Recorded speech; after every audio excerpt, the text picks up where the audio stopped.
A very good morning to you. Welcome to the Sewing Quarter. You've got me for the next 4 hours, Natasha McCarthy, and coming up today, we've got for you all sorts of goodies. Let's take a look at this. So, the joy of quilting with Joy herself. Oh yes, I like what they've done there.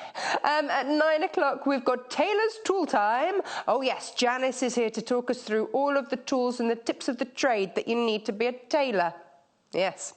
At 10 a.m, we've got the Joy of Quilting, part 2. This time, Joy, well, okay, when I looked at the show, I'm not going to lie, I looked at it and went, I have no idea about any of this. It is every sort of batting, wadding, everything that you ever needed in your entire life. So if, like me, you get very confused about wadding, that's the hour.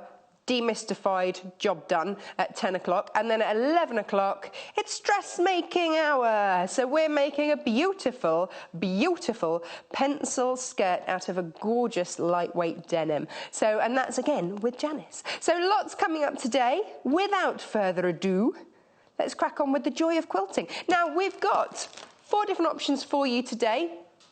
This is your houses. This is the one that we're going to demo today.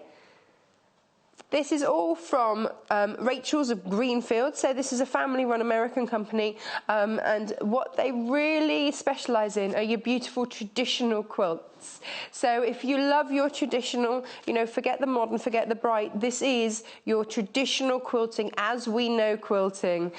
So this is going to be a wall hanging. Producer Hannah wants this for her house. We will be frisking her on the way out. And this is the size that it makes. There we go. That's the size that it makes. So it's perfect for that wall hanging. Isn't it sweet? Really, really sweet. Traditional, lovely colours. We're going to show you how to tackle that today. This likes to fall down there. So if you would... Oh, here we go. Let's have a look at the next one. Now, this one here is your Lone Star. Sounds like a Western film, doesn't it? Yeehaw, Lone Star. There it is. So very, very traditional blocks with these. $27.95 for your miniature quilt kit. This is your Lone Star. Again, all from Rachels of Greenfield. And this is your wall quilt kit there. Lovely. Stay there. Now, this one is your Hole in the Barn Door. Again, another fabulous name for these quilts. Hole in the Barn Door. I have no idea why it's called that. We'll ask Joy in a minute, she might know. Do you know, Joy? Not really. She's thinking of something. CTHN53. Do you know, actually, if you know why it's called Hole in the Barn Door, then please message us, because it's really interesting. Yeah. Now, this one here is your Log Cabin Star. Yeah. We love a log cabin round here. You see, that's your log cabin. I know that. I understand about a log cabin, and it's in a star. Pretty, isn't it? Really pretty. And then you've got really pretty detail. Oh, it's just lovely. Look at the clovery bit there. Very, very pretty piece there. And again, this is for your wall hanging, and it is $27.95. GTHN26. Do you want to see the old loan? Let's see that. Oh, there we go. Landslide. I've broken the set. There we go. That's what it looks like. It's lovely, isn't it? Really nice. Lovely warm colours in that. And there we go. I'm gonna leave that for somebody else to sort out. I'm gonna go over here and see Joy. Run away from the mess. Run away from the mess. Hello, Joy. Hello. How are you? Hello. I'm very well, thank you. Excellent. So you've ruined us already. Yeah, sorry about that. It starts off really well. Yeah, no, it's all downhill from here. No, it can only get better. Absolutely. Yes. Absolutely. Now we've got this, and you said, please, could I bring this over? Yes. Because instantly. Yes. The first thing you're going to want to do when you get this kit home is open it up and have a little look. Of course. But once you've opened it up to have a look, it will never go back in that bag again. It never goes back in the same way. That's why I'm pretty much banned from taking things out of packages here, because I can never get it back in. No, but I have a cunning trick. I just bring a bigger bag. And then, see, why are you here every day, Joy? A bigger bag, it'll fit in and it's all together. I love the practicality of your tips. Don't stress about trying to cram it back into the bag. Simply Just get a bigger bag. So we've got a bag. bigger bag. What do we do next? Right, okay. What am I getting in there? Right, what you're getting in here, first of all, turn it around this way, is all the fabrics that you need. Good. And there's also, we can't really see yet, just about seeing there, we've also got the wadding that you need as well. Oh, excellent. So the wadding's in there. And then at the front, that's the book of instructions. At the front is the book of instructions, and I've got one out here nice. ready to have a look at. So you don't need anything else except for your sewing machine and some thread, and you're away. We have both available on the website. That's the kind of kit I like. Yep. It's all good. Okay. Ready to go. It makes a perfect present then. Yes. Yeah, if you're looking for a present for somebody who does quilting, it can be really hard because you don't know what they've got, what they haven't got. But if you get them a kit with everything in, it's ready to go. You're not because you're not making them incur any extra costs. There's nothing worse, is there, than someone gifting something and actually before you can use it, you've got to go and shell out a whole load of money. Yeah. It's all in there. It's all in the kit. Really lovely. Let's have a look at these instructions. We're going to split today's show into 3 ways. So the first bit is we're going to go through all of the instructions because this is the first thing that personally I find daunting. Then secondly, we're going to look at how to cut everything. Yes. And then thirdly, we're going to look at the edging because it's a little bit different. Yes. Is that right? That'll do. That'll do nicely. Good. Okay. Excellent. So we've got our instruction sheet here. It tells you on the top here the size it's going to make, which is 22 by 22. Yes. So a nice, achievable project. You can do it in a day, really. And easy. actually, if you've got a smaller machine, you're not having to bunch up loads and loads and loads to try and quilt it. Yeah, exactly. So actually, I'll grab it and I'll show you how big it is. There you go. Yeah. Yeah, so that will fit underneath any of the sewing machine throats. Really easy. It's not too daunting. No. It's not going to take me years to achieve. No, and if you want to hand quilt it, you could hand quilt it because, again, it's not huge. So you could do it hand or machine quilt. Actually, do you know what? One of those other ones is hand quilted. We'll have a look at that in a minute. We'll have a look at that later. Okay. Yeah. Okay. So the first thing you're going to need to know then is about your fabrics, which fabrics are which. Because if we look on here, we've got 4 different blues. Yeah, they are all blue. Much of a blueness. But they're all different sizes. Oh, okay, so you mustn't get them mixed up. No. Okay. We don't want to get them mixed up. So the first thing I do is, when I get the pack, I get the stuff out. On the back of these instructions... You get your highlighter. I get my highlighter, yeah.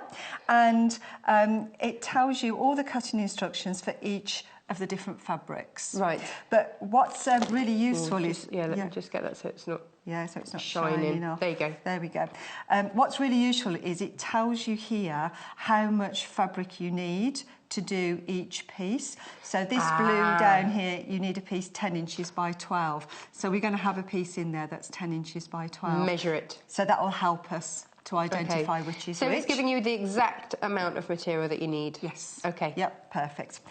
So what I do myself a little fabric chart, which I've got here. And it doesn't have to be printed off like this. It could be the back of an envelope. No. I'm smiling because, Joy, I need you in my life to come and organise me. I love how organised you are. Do you pay well? Sorry? Would you pay well? Oh, no. Can't organise that as well. Gosh.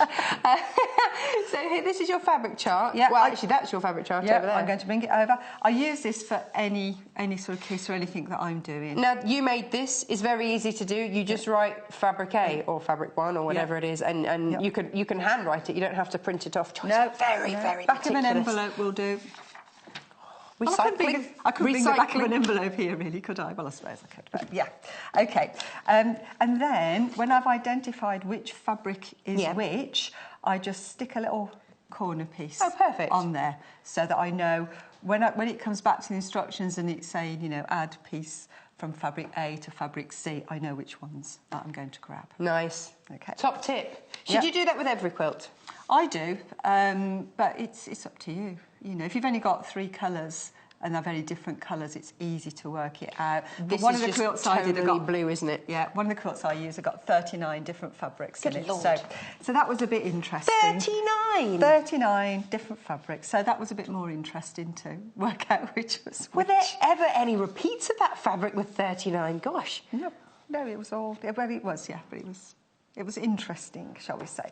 So there you go. First thing, sort out your fabric so you know which ones that you're actually going to be using. What's next? And then on here, I'll let you hold it because then it's no, it's shiny, you can get the angle it's better shiny than me. and let's see, is that all right? Yeah, there we go. So then I've highlighted each section so that here I can see the white fabric. These are all the pieces I need to cut out from the white fabric. Okay. And then these are all the pieces from fabric A, from fabric B. Now on this particular kit we've got two fabrics down the bottom, C and D, which are actually the same size, okay? And we're going to cut exactly the same pieces from both of them. Oh, so if you can't work out which is C and D, it doesn't matter. It doesn't matter because they're exactly the same. Okay. If we just look at the quilt, you can see the houses are all made out of a different, each one's made out of a different blue fabric. Oh, okay, yeah. Okay? The reason that we've got some of the fabrics with different cutting instructions is because the fabric on this house is also used in our sawtooth edging around here. Yes. And the fabric we're using for this house is also used in our outer border. And so the other two are exactly the same? Yeah, because they're smaller amounts. Yes, okay. You've even got the backing in this kit as well. You've got some nice calico backing in the back as well. I like a bit of calico, all natural and lovely. Okay, good. Okay, so so there's all our cutting instructions. Then if we actually open it up, and now this might be a bit easier because it's not shiny on the inside. So again, I've gone through the book, and the first thing it tells you in almost every kit, every book that you get, it says, please read the instructions entirely before doing any cutting or sewing. Now that's great, but by the time I've got to the end of the book, I've forgotten what it said at the beginning. Yes. Yeah? Yes. So I don't do that. Enough. You don't do it? I don't do that. What I do, rebel. I know. I scan. Oh, okay. So I'm going through now. It's always in sections, you'll find, as you go through. And on here, we've got the introduction, and then the next section is making the house blocks. Yes. And I know it's in bold, but it's still very easy to miss where these sections start and stop as you're going through. You don't have to convince me about a highlighter. You've got one, haven't you? Yeah, I do love a highlighter. I've got a multitude of highlighters. A multitude of highlighters. Yes. Okay. So what I do is I go through and I just highlight the start of all these main sections. Okay. So this is taking it down to manageable sections, isn't it? Yes. Yeah. With the main points highlighted. It's like, how do you eat an elephant? One bite at a time. Yeah, one chunk at a time. So now I can read the whole of that section. Poor elephants, because I would get it. I know. I had to draw an elephant on the whiteboard the other day. It was a very poorly deformed elephant, but it made the point. It made the point. Okay. So then I've scanned through, so I know I've got a section on making the blocks. I know I've got a section on how to add the sashing round, how to make the sort of... So I've got a good overall impression of what the stages are going to be. Okay. Without sort of trying to get bogged down in reading absolutely everything. So then I can come back to having a look, and I can see, is there anything in here that I'm not sure about, that I don't understand? Okay. So now I can read this section in detail, and it gives you really clear instructions with some lovely diagrams. They do look very clear. Yeah, it's easy to follow. I like that. Yeah. So I can look through and think, yeah, I know how to add bits on. In the instructions, you will find some general information that you do need to take notice of. Things like it's all sewn with a 1/4 inch seam. Okay. Because as quilters, we use 1/4 inch yes. seam. If you try and make this kit with any other width of seam, it won't work. It won't go together. Well, it's just going to destroy the architecture, isn't it? Absolutely. Our building blocks will fall over. There'll be none of that. There'll be none of that. It will crumble. Yeah, it'll all go a bit wonky. It'll be like, the house that Jack built. Not very straight. Not ideal. So, yeah, do things like that. Your basic 1/4 inch absolutely essential. Yeah. Particularly when you're doing something like the house block, because it's so geometric and there's so many different parts to it. if you get one part either cut out wrong or not sewn together right, it just kind of screams at you. Yeah, it just Is there any little bit of extra leeway with the fabric? So if you do cut out a bit wrong, is there anything left over? There's a bit left over, yeah. It's not dead tight, which is good. Some kits, you know, I have found to be really tight. It's reasonably generous, but the motto is, you know, measure twice and cut once. Make sure you've got it. Yes. Yeah. Yes. Yeah. So then looking through here, I can see the diagrams, I can see how it's all starting to build up. So each section is here, and here I've got the finished blocks coming through. So that part's all nice and straightforward. Then when I move on to this part here, I can see we've got this sort of edging, which if you haven't done before, looks a bit scary. Okay. So we're going to go through that in a bit more detail. Okay, so any scary bits, just take a look through closer. Yeah, but have a real look through. And if you're not sure, just get yourself a spare piece of fabric, cut a couple of pieces out and make a sample of. Top tip. Yeah, because then if it goes wrong, it doesn't matter. Doesn't matter. No, absolutely. Delve into your stash. Yeah. Your spare bits, your offcuts. Okay. Okay. And then it goes right the way through. Talks about getting it prepared for quilting, so it tells you how to get your layers together. So nothing is left unturned here. Every aspect is absolutely whole thing covered. Is here. Yes. It's good, isn't it? Really good. Yeah. We've got quilting, we've got how to add the binding on. Nice, perfect. And when we get to the back here, we've got the templates that we need. Yep. And we've even got some suggestions for how we could do the quilting. Perfect. So, it's all in there. yeah, it's the whole lot set, and we've even got a blank page to put notes on. Brilliant. Thank you. I'm going to leave you there. Okay. I'm going to go and have a look over here. We'll be back in a second. Now, this is the houses one that we're doing today. Please excuse me, I'm really cold, full and coughing, so just excuse me. So here we go. This is your houses one. This is the one that we're going to demo today. It's $33.95. As you can see, it's a lovely size. A few of you are already gone for this one. Lovely as a gift, perfect as a gift. Any of these make perfect gifts. They're not too daunting for quilters. They're a lovely size, and everything that you need is in the pack. Just add thread and a sewing machine. In fact, with some of these, you don't need a sewing machine. Fab.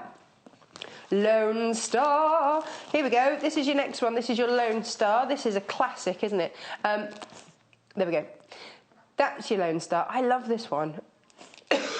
Possibly my favourite. Now, this one's got some lovely quilting on, and the suggestions will be in the box. I don't know if you can. I don't know how close we can see in here, but you've got sort of flowers quilted in there. Can we see that, or is it just? Oh yeah, look, they're good, aren't they? Look at that, beautiful. But that's a suggestion, you know. But you've got your instructions, all of your fabric, your wadding, everything. Just like we say, add thread, and away you go. So we've got that. Have we had any messages, producer Hannah, about? Nobody knows why it's called a hole in the barn door. Is it because you've got holes? Yes, you can peep through them. There's normally a reason behind all these things, and we love to know them. It's a bit of trivia, and so when we go to a pub quiz, and it's a quilty pub quiz, we're on it. We're going to be there. Hole in the barn door. This one today is 43 centimetres by 56 centimetres. In inches, that is 17 by 22. In fact, let me show you what it looks like. Oh, I'm just dropping everything. There you go. You get all of that, all your fabric, all your instructions. Look, can you see when we said that about hand quilted one? Look at that. Looks like it, doesn't it? Looks lovely. So there you go. That's that option. That's your hole in the barn door. Now, if I put that there, stay. Good. And then this is your log cabin star. Love this. Look at that, so pretty. This is second most popular at the moment. I love the depth in there with the different colours. That's why we love a log cabin. And of course your traditional log cabin, because your traditional log cabin gives you light one side and dark the other. Not like when I do it and mishmash it all up. GTHN26, that's what it makes. You're getting the kit. Ta-da! Here, everything's in there. Just add your thread and your sewing machine or needle. Lovely. Joy, I'm coming back. Are you coming back? Yeah, I'm coming back. Good, good, good, good. Next step, cutting. Okay. Now, I've magically cut out all these pieces. As if by magic. Gosh, you're quick. I'm lying. I cut them out earlier. Okay. So, it looks a bit weird at this stage. You've got all these shapes and they don't really sort of match up or come together, but that's because we haven't got the seam allowances yet. Okay? It's weird. It's weird. Okay? So it looks a bit weird.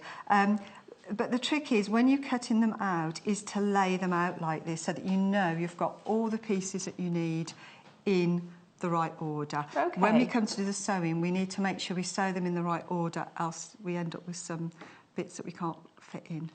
Follow those instructions. Follow the instructions important, isn't it? every time. Now, most of this is either squares or rectangles. Okay, so squares and rectangles you can cut out quite straightforwardly. Two strange pieces are the roof and the side pieces for the roof here. I spy sort of triangle-y type things. Yeah, yeah, trapezoids, rhombuses, I don't know. I was looking at the triangle. Oh, those, yeah. There you get those bits. Yeah, those are sort of triangle bits. But the key thing with this is we've got to get the angle right. Okay. Because if they don't go back together, we're in trouble. Okay. We'll have a wonky roof and then it might leak. Well, we don't want that. No. Again, back to this architect, you've got to get that right. Definitely. So, in the pattern, we've got this template sheet. I've just photocopied this out because I wanted to scribble over it. This comes in your pack. You can photocopy it, scribble it, and do whatever you need to, as Joy has. Absolutely. Yeah. Now, there's two ways you can do these pieces. For the roof, what I've done here is I've just done some false extension lines here. So I'm starting with a rectangle. You've extended the house? I've extended it, yes. Nice. And planning for that? And no planning permission. No planning permission required. I wasn't going out too far. So now, what I've done, I've measured across here, and on this particular one, it's 1 5/8 of an inch. Yep. So, and I know that this angle is going to be my 30-degree angle. So, using a ruler, what we need to look for is our 30-degree angle line. Okay. And then we need to put it on here, which will go on this way round. And if I do that, you should see that 30-degree line lining up on there. If I cut from that point to there... Oh, that's the way around it works. Honestly, I was trying to cut an angle the other day. Yeah. I was just... Yeah. So if you've got a normal, your long ruler or a square ruler, anyone... So you line it on that 30-degree line? Line it up on your 30-degree line. Great.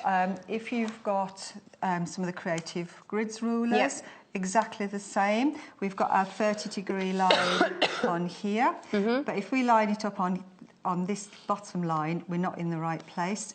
So we just need to slide it up to get it onto our 30-degree line on the top edge, and again we've got our angle. Okay. To do the other one, you just simply spin it around. Spin it around. All these rulers are coming up on the show, so if you need them, do take a look on the website. Underneath where we are broadcasting live, and underneath the message, the studio box, underneath there will be the whole list, like a big shopping list of the show. Wonderful. Creative Grids is the one that we've just shown you there, which is $16.95. It's a very useful 12.5-inch by 4.5-inch. Yep. We like it a lot. It's nice and easy to manoeuvre. And it's got your non-slip grip. It has. It's good, isn't it? It's brilliant. Brilliant. This is another thing I get very excited about. Yes, my rotating mat. I love these. Easily pleased with a gadget, me. I know, honestly, get very excited about this. Why is having a rotating cutting mat so good? Normally, when you've got your fabric on and you've made your first cut, you have to pick your fabric up and turn it round. Right. And when you're doing that, you're disturbing the fabric. I don't like to disturb fabric. No. So with this one, you can make your first cut and then you just simply whiz it around so you're in the right place to cut I needed this the other day. You know my rectangle that I was cutting? Oh, yes, you did. You see, I had to disturb everything and swing it around. Yeah. Where was this when I needed it? Probably here. Yeah, it was. Yeah. So if you need a spinny rotating, well, let me give you the proper name, the spinny mat, aka the Alpha rotating mat. That's the grown-up name. It's $32.95. It's a bit good. It's 12 by 12 inches, so most of your quilting blocks will fit on there.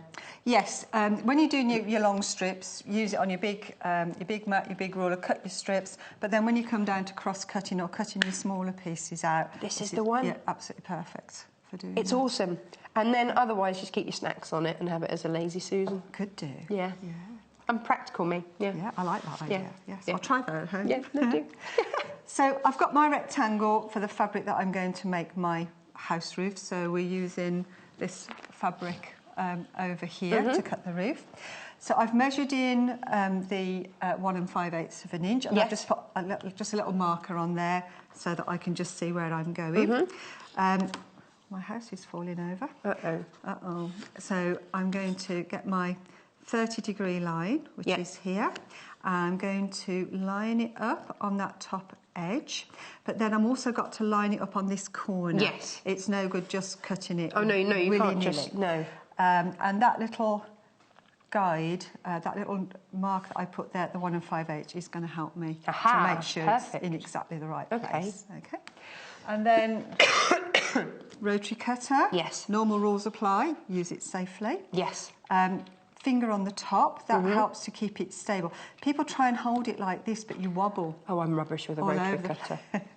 You're rubbish with everything. No. Do you know what I'm really? You know the Fiskars thing. That's what I use because I just they worry me. Yeah. That's why you come on and you say be very careful. I worry. Yeah, people do worry, and they should be They should make sure that they use it very safely and don't give it to small children or.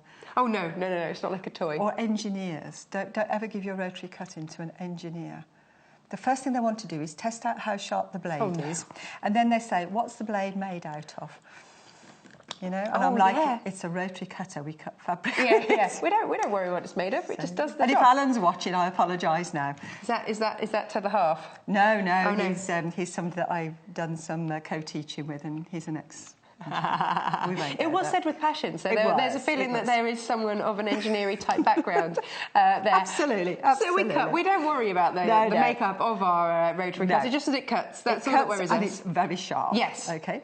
So hold it, finger on the top. That helps to stabilise it. And you've got a grip with this clover one, so it suggests helps. Where you should put your finger. Yes. You can use it right-handed or you can use it left-handed. Oh, nice, okay. Okay, because it'll reverse round. The blade always comes up against the ruler. That's the key. So if you're left-handed, it'll go this way. Right-handed, it goes this way. It's not just your friend Alan. Director Tim is saying, that's the sort of thing I'd do. Is it really? Yeah, he likes to know. Keep away from him with the rotary cutter. Yeah. Okay. So to release the blade, I'm just going to slide this back. So we've got our blade released. Finger on the top. Right up against the edge of the ruler. Yeah. When you're holding these rulers, always make sure your fingers are at least an inch away from that edge. Okay. Okay. If you're really up close, you can slip off a bit, and that's not good. No. Getting blood out of fabric isn't easy. It's really tricky. Yeah.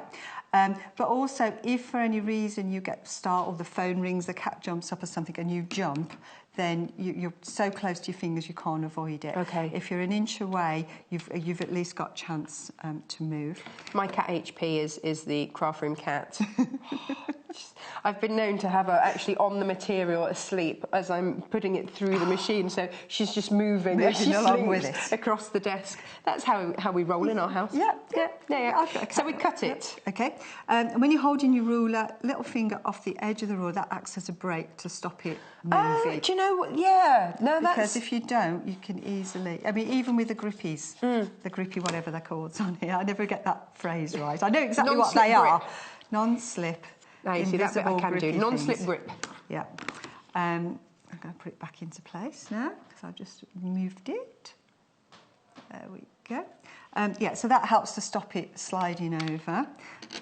Just before, roll it straight through, blade away before you put it down. Never put your cutter down with your blade out. No, it's big no. Because you could reach over to... Well, we won't do that. Okay, so there's my first angle, so I'm going to whiz it around. Do you know, actually, we also had a guest that said, or your cat could knock it off when you're wearing flip-flops.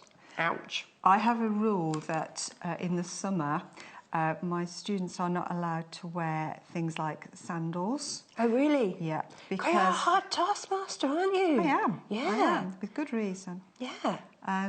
Because, if it does... If your blade's away and you drop it, that's okay. You might break your toe, but that's it. But if the blade's open and it slips, it drops, then you've lost a toe. Oh yeah, no, don't want to do that. So we don't want to do that. Now, which way does this one go? Because if I line it up the way that I've done, then that's going to give me the wrong... A wonky roof. We don't want a wonky roof. Okay, so I'm going to turn this round as well. Okay. And I'm going to line it up there, am I? You've got your 30-degree line there, but it's still the wrong way. Oh! Can we spin this around? We've spun it around. We could spin it back round. So you've got to work it out now. So this is the bit that gets people every time. So how do we get that angle? And that's what we've got to work out. Oh, my head hurts. What? Shall I show you this one as well? Because it's the same whichever ruler you're using. Where's my 30-degree line? Can I not just flip the material over and cut it from the other side? You could. You could. Okay. Yeah. But if we look here, here's our 30-degree line. So this time, if I line it up at the bottom here... Well, no, hang on. That's not right. No. How? Do you do it on the 60? But the other way? No, hang on. I've lost my 30. Where's my 30 gone?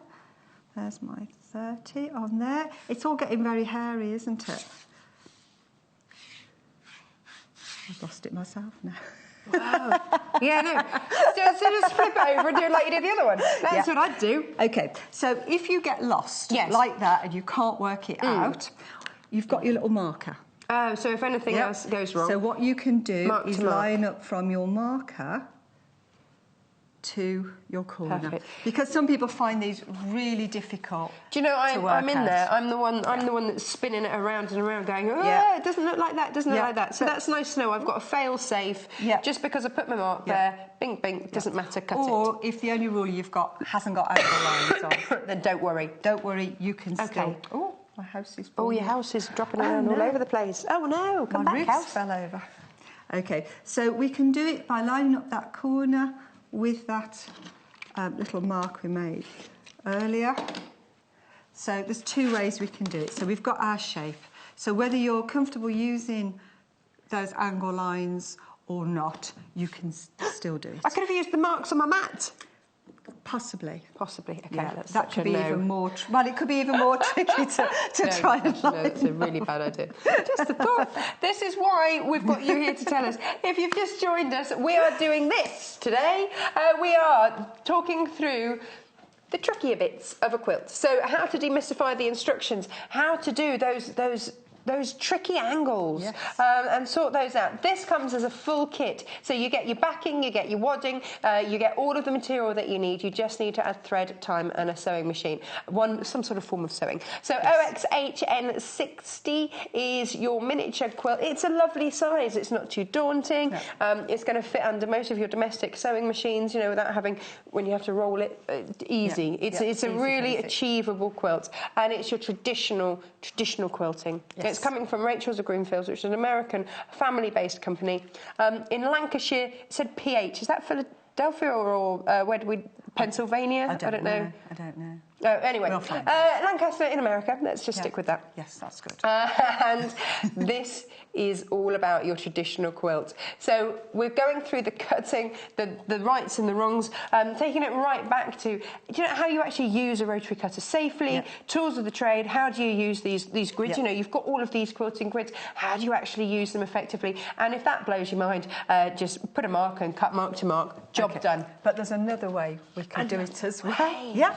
So if you're not a rotary cutting person, we can use some template plastic, which is exactly what it says. It's a sheet of plastic. Yes. And we can use that to trace our shape out. Right, I'm going to show you this because... Oh, now, this is through however many layers. How many sheets do you get here? You get 2 sheets. So you can just trace it, but it's giving you then a template, isn't it? Yeah, that you can then put on your fabric, draw around and cut out with scissors if you want to. That's the one. That's the one. That's one $2.95 for your So Easy template, plastic, plain. 2 sheets of that, basically A4 size. Now, when that's it. That's the job. Yeah. So when you're cutting out the plastic, don't use your best fabric scissors. Oh no! Use some craft scissors or kitchen scissors, or a just craft knife or something like that. Yeah. Particularly when we're coming down to this little one, because you can cut out your triangles, but you've got some little angles on here which help you in the sewing process to match it up.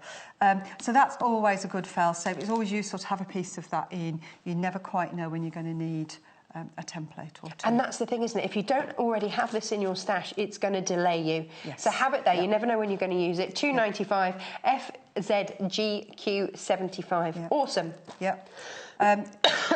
Don't, when you've cut it out with that, don't use your rotary cutter without using a ruler against it. It's far too thin, far too thin. So you will need to use a ruler as a guide. But again, don't use your best rotary cutter for cutting I that have out. a blade for my rotary cutter for paper and one for fabric. Yeah, so and then when I get the wrong way round... You're in trouble. It just doesn't cut through the fabric. It's so blunt for paper, it's fine. Okay, so $2.95 for that. I'm going to leave you there, and I'm going to go back over there. I'll be back in a second, and then we're going to part 3, which is the sawtooth edging. We're going to have a look at that. Sawtooth edging. Yeah. I've been calling it jaws all morning. Jaws. But yeah, sawtooth edging. We'll have a look at jaws. Here we go, jaws, yes. I love how, all these quilts have wonderful names. I rename them. So let's have a look. This one here today is, of course, the one that we've been looking at. Here it is. Lovely. All of your fabrics in there, your backing fabric, your wadding, it's all in there. Actually, this comes from America, but there we go. We're essentially American, a lot of the from Rachel's. Lovely as a gift for someone that's moved, or actually just anyone. Lovely, cool shades of blue here. $33.99. Bit of a curveball for you. We've got this here, ready-made. So it might be that you actually really love it, but still love to have this. We've got a very, very limited supply of ones ready-made. So excellent, ready to hang on the wall. So it's like buying a piece of art, all done for you. 1 or 2 single figures of that. So yeah, if you'd like GUH, whatever it was on the screen there, GUH N76, it's free. 0800 112 4433. Now the Lone Star. So we don't have it. They did that yesterday. So well done for whoever. It's a thing, isn't it? Beautiful. Oh, look at that. You've got those beautiful stars. Those lovely point works in there as well.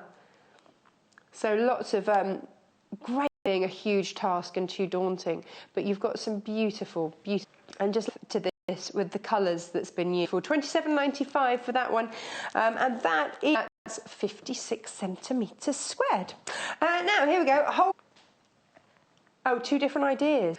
We'll investigate. Is it it's a very old block, or so it might have originally been called a churn. And it was one of the first blocks a girl would learn to do. Gosh, it seems a bit... It's a what, sorry? A shoe originating in around 1850. Who knows? Somewhere. We'll find out. But this is it. Anyway, here we go. Now we're really intrigued. We need to find out one way or another. Maybe there is lots of different versions. Who knows? But this is your...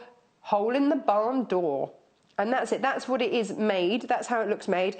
This is it in kit form. The details on the screen. $33.95 for it in kit form for you to make. Put all that lovely fabric in there. Beautiful, beautiful traditional fabrics. If you want it ready made, and look at all the quilting on the back. Then again, very, very limited. But if you want that, shall I show you the front as well? There we go. That's what you're buying. $74.95, EHHN02. So you can buy that ready-made. That will come to your door. Fab. Right, the next one to show you is your log cabin star. Love this one. So over half of this is already gone, and now we're down to single figures with this. So if you're after this today, please grab it quickly. It is. This is what I think of when I think of quilts, is this sort of style thing. They are absolutely beautiful in those 2 tones. $7.95, and that will be 22 inches square when it's made. This is one that you can on the back. Can I just show you? Look how beautifully this has all been done. If is it's a 74.90. That's hand stitched. How many hours that's going to have taken to have done? Pre-made ones. But if you just love it and have to have it, maybe quilting isn't your thing, but you N0HN35, or maybe it's a gift for you. You just got to have it. You've got a space on your wall, and that fits it a treat. Beautiful. I'm back. You're back. Coming for you. Now, an update on the house. Okay, we're in single figures of the house. Do check out your basket if you are off. $33.95 OXHN60 is what you need to be popping in that code bar, or, you know, quoting when you ring up. 0800 112 4433 is our free phone UK-based call centre number. Okay. Yes. Right. So we border. Let's go jaws around teeth. the jaws teeth. Yes. We're going to start off with 2 big squares. Okay. Okay. Right. And it tells you in the instructions what size to cut them. I love this. It's a bit magic. Yeah. Now, this white on white fabric, very easy to get it the wrong way round. Yes. So you do need to have a look very carefully to make sure you've got it the right side. Right sides go together on these squares. Right. And we're going to draw a diagonal line. Okay. Now, I'm sure people know how to draw a diagonal line, but there is a little tip I can give you. When you're going from, make sure you've got it absolutely right, the angle line here on that edge, and then take it in. You know you've got it going absolutely square into those corners. Oh, excellent. Again, on the rulers. Yeah. But I'm generally, and because creative grids are made by quilters for quilters, yes, they really know their stuff. It's with it. So now I know I've got that really nice. That's true. Yeah, really absolutely nice true. Sharp pencil, and off we go. Okay. So then, once we've got them drawn on, there's Yeah. another one here. We need to do some both sides of that line. So I'm not sewing on the line. I now need to pretend that that line that I've drawn is the edge of my fabric. Okay. And the edge of the fabric always goes up to the edge of the foot. Because you've got your 1/4 inch foot on the machine. I've got the 1/4 inch foot on. Okay. I'm just going to hold my ends to stop them jumping through. Oh, hang on, my foot pedal's disappeared. Here we go. That's no good, is it? No. So then we're going to sew down here, but we're no going to forward and back stitch. no forward and back stitch. We're going to be cutting and sewing across there. So I'm just keeping that edge of the foot, that guide, all the way down. That's a great shot. Lovely, so you can really see that. Yep. Yes. Okay. Then I'm going to take it out, and I need to do the same on the other side. So I'm just going to turn the fabric around and put it back in again. Find my ends. I hate it when those ends. They bird nest underneath, don't they, if you don't hold them out to the side? Yeah, definitely. There we go, look at that. So really, really straightforward. Okay. Yeah. So you do that on both... I've got to do it on both sides. Okay? Excellent. It's all done. Okay, without any time-lapse photography involved. I know, it's amazing. Onto my rotary swivelly mat. Because the next thing now is I need to cut this apart. So that then is going to give me my 1/4 inch. To make sure you're cutting. Yeah, absolutely. But you're happy that your line is exactly where you wanted it to be. And do it. Now, because this round... this is the joy. Line it up again. Yes. I can find my... I disturbed everything so I can cut through both pieces. Angle. Yes. You're getting everything absolutely picked. So pointy bits. Yeah, jaws. The side around the outside.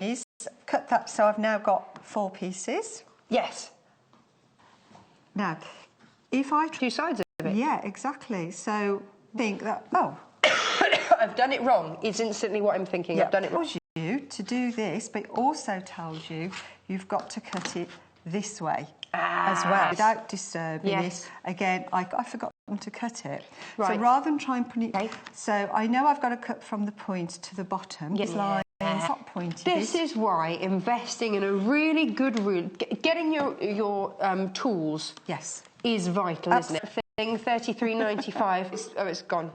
Your ruler, which is here, $16.95. It's a one-off purchase when you've got it. So invest in a really good one. So then, when we open it up now, we've got some half-square triangle bits sticking out, which we call the dog ears. They look like... They look like dog ears. It's a bit... I can just take the ruler back, and I can get a pair of scissors, if that's off. Yes, as well. There is a bead straight there for the scissors. 2 squares. We're going to get 8. How many you need to cut and how many. Yeah, should we count them? 2. That's a lot. That's a lot of teeth. A lot of. Then we're going to put 2 together. If I just do it, lay them out. So then I'll come back to these into snips. I love them. Good.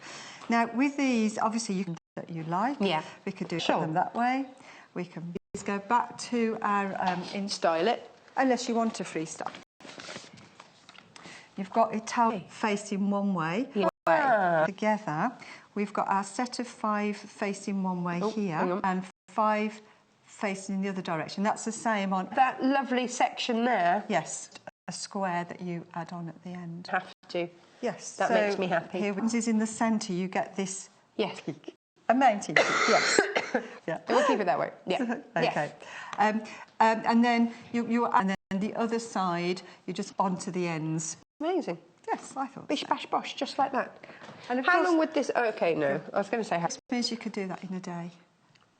Really? Even a beginner would do it in 2 or 3 days. Yeah. It's out and doing the jigsaw puzzle. If you do that and then you follow the order that it tells you in the pattern. Yes. Of which ones. Another idea, haven't you? Because once you've got the pattern, it's done. So I made a little mini, itty bitty one. Use as a mini wall hanging, a mini wall hanging, or a cushion front. Or change the way the sawtooth go. Yeah.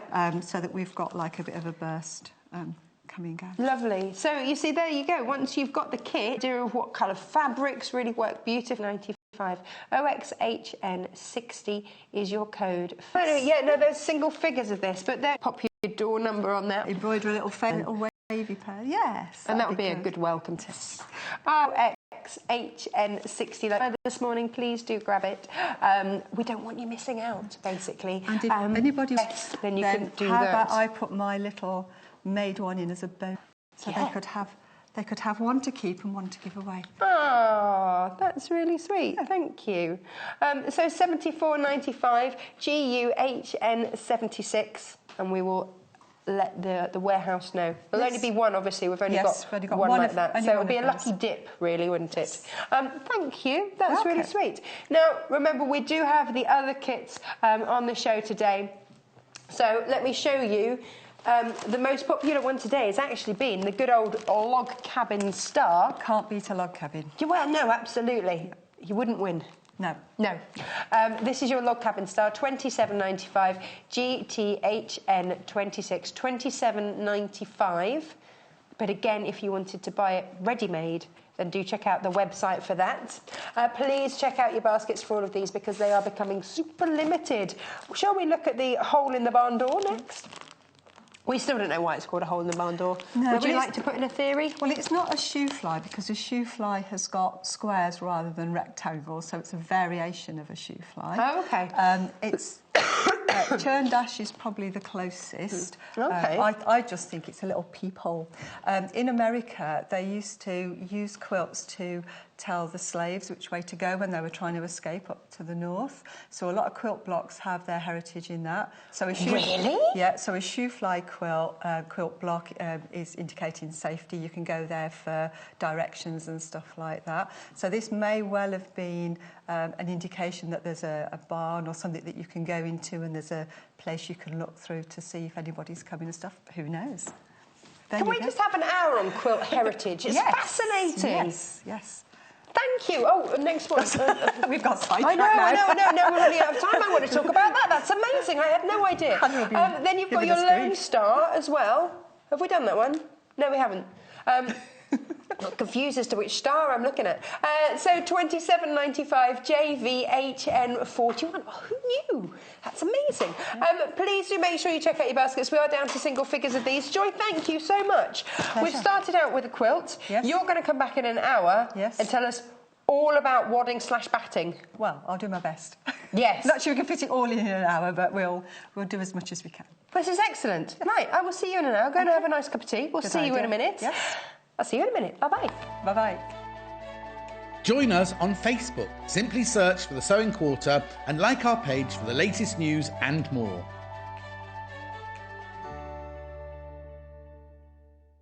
Join us on Saturday the 15th of April when Lucy Brennan will be back with some fabulous Tula pink fabric. Lucy's been beavering away in her sewing room to bring us an improvised curved quilt pattern showing how you can make tricky drunkard's path blocks, following up at 10 a.m. with a matching cushion cover. So join Lucy and Tula pink fabric on Saturday the 15th of April at 9 a.m. and 10 a.m. only on Sewing Quarter, Freeview Channel 78. Did you know there are multiple ways you can contact us, even if it's just to ask a question? Our friendly team are always on standby. You can call our customer service team at 0800 112 4433. Email us at help@sewingquarter.com. Visit our Facebook page. Follow us on Instagram. Follow us on Twitter @sewingquarter, and even message us through our website, and our presenters will answer your questions live on air.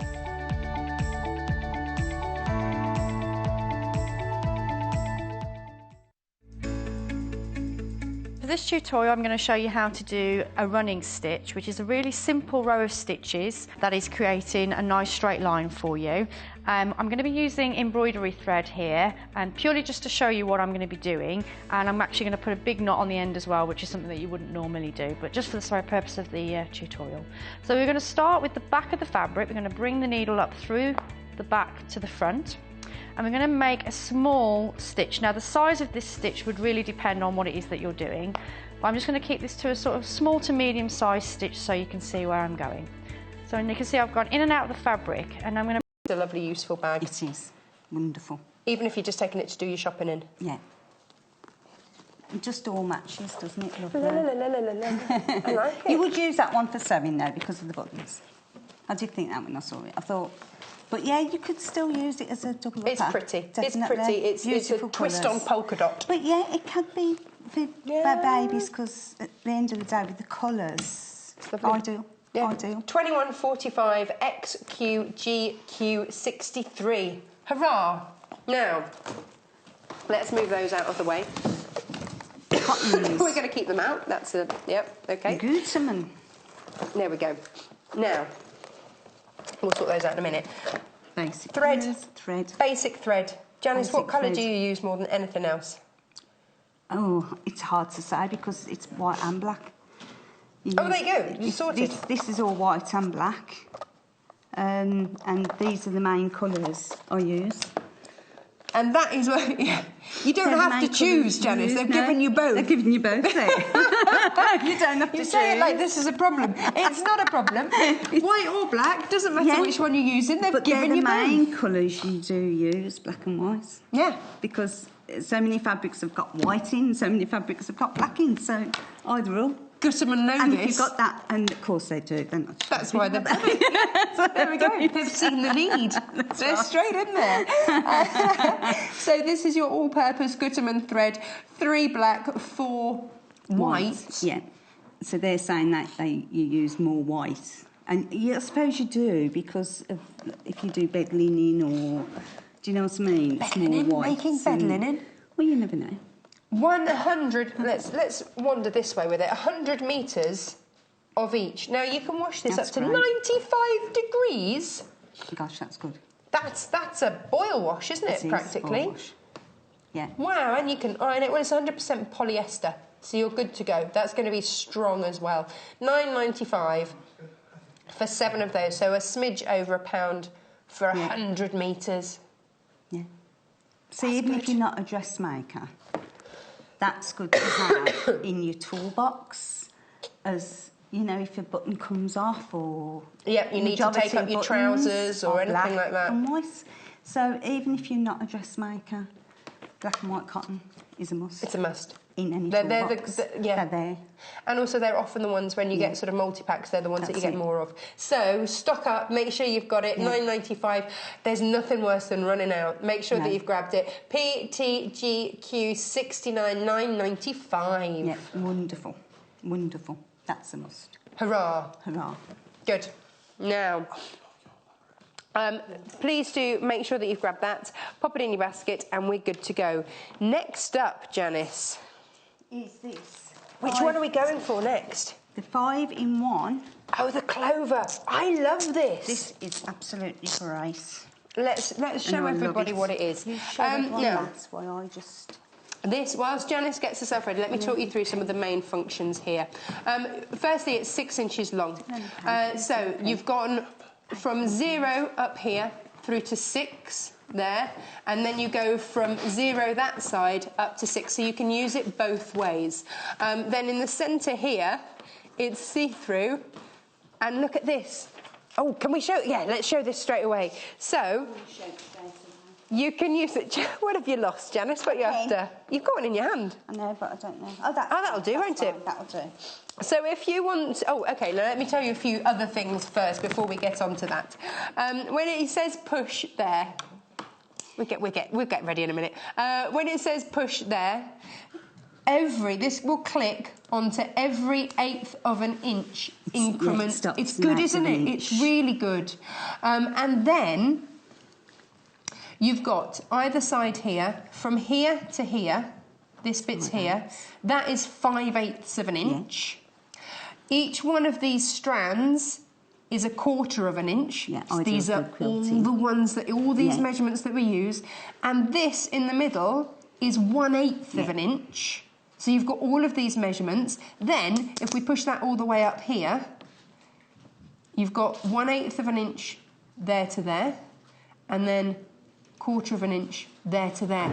Always got these references, whichever way round you use it. This is really good, this is. So... I was really impressed with this. Were you? Yeah, yeah. If you want to put, say, 1 inch on a hem, OK, for example, then pull it down to 1 inch. You've got that measured there. There's your fabric. There's my fabric. And that's where you draw it. So you then, you can fold it over, line up that top edge. That's going to run flush along your fabric. And then... No, I thought you see, it was the other way. you can do it so that that will then help lay that down flat, and that's your longer side, and then you can just pin that. Right. But if you want to mark it... Oh, I'd have marked it like that. Yeah, you can mark it like that. So if we have a go at doing that... You see, this is what I love about it. You've got multiple ways to use it. That's why it's the 5-in-1. I think they've underestimated the numbers that you can use it on. So you can just draw it. Yeah. And it's ideal for everything, isn't absolutely. If you want to do a 5/8 of an inch, because that's often a 1, then you just do it along there, like that. I bought my fabric in, so we're going to use it. Yeah, no, absolutely. Have fabric we'll use. Now, if you want to space buttons... Yes. Then if you have on your pattern, say they're spaced at 2 1/4 or whatever, then you've got that. You can measure that, and then you can measure them and mark it. This isn't really so from the top there, and then it's on the inside bit there. And then, hang on a second, down to there. And then we can just keep moving that down. So then they're perfectly spaced. And they're perfectly spaced as well. Brilliant, isn't it? It's great. And then the compass. Yes. Right, you've got a pivot there and a pivot there. So if you want an actual circle, you move it down to where you want. So this will give you 1.5 inches. This will give you a 3-inch circle. So you can use this for a circle. So if you know the diameter of your circle, just divide that number in half. That will give you the radius, and that will be the amount that you need to do. Janis has got her finger on the pivot point there. She's popped her pen in that middle section there, and as you swivel around...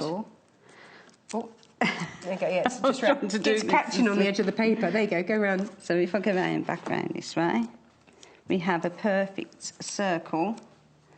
Go down. It doesn't want to go over the edge of the paper, yeah, but you get the drift, don't you? And that is your perfect. You also have on the centre there, you've got a see-through cross. Can you see? I don't know how detailed. Yeah, there you go. You've got a see-through cross there, so you can point. That is your central point. And so, can you see here? You've got that little hole there. which is where you put your pen, so that you know that you've got it exact. So if you've got a diameter of 6 inches, then you'd move that up to the 3-inch mark there. Because remember, your measurements are going from 0 up to 6 this side, and from 0 down to 6 that side. So whichever way round, whichever end of it you're using, you've got the measurement that you use. It's brilliant. It's brilliant. Absolutely brilliant. It's only $14.95. Brilliant. It's such a combination tool. It's wonderful. It's ace, isn't it? It's ever so versatile. Ever so versatile. Really good. So whether you're marking compact. fabric or whether you're folding it directly as you go, because this line here is longer, so you can do it there, and then just move that up. And again, every 1/8 of an inch increment, and then you can just line that up on your edge, and then just make sure as you go that it's exactly where it is. And then actually you can iron it as you're there, can't you? Because that's the thing that I find. I've been doing some pockets of late, and what I've been doing is just folding over the edge and top stitching. But I found it really hard to actually work out. It's been really fiddly. This is what I've needed. This is exactly what I've needed. Because, tape measures, you don't want to tape measure every time. This is brilliant. Absolutely brilliant. And also, tape measures often cover up that first increment that you need. But this, because it's got that area there, that sort of flattens the material. You think, actually, the edge of a tape measure is only about that, whereas that's flattening that and making sure that you've got it exactly where you need it to be. I love it. Because with tape measures, like at the beginning, there's that metal it covers up, doesn't it? Yeah. Which is not the fault of the tape measure, that's just how it's made, it's got its purposes. But that's why we need a gadget like this. $14.95, a lot of you multi-buying. Worth every penny, that is as good as this to me. Well, you love all of these, don't you? I love these, I love them. Because they're so compact and you haven't got to fiddle, and with tape measures you get everywhere. I do.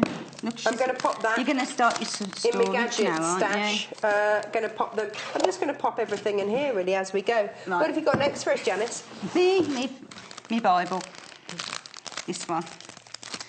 We need this on every show I do. Have we got an open one anywhere? Just to save. I don't know. No. There we go. Okay, here we go. So now these are all. Seems right. I've been having a look online. And there's a lady, and she's on the front of the packet here. Let me just show you. I looked on yesterday. Now, Nancy Zeman, not quite sure.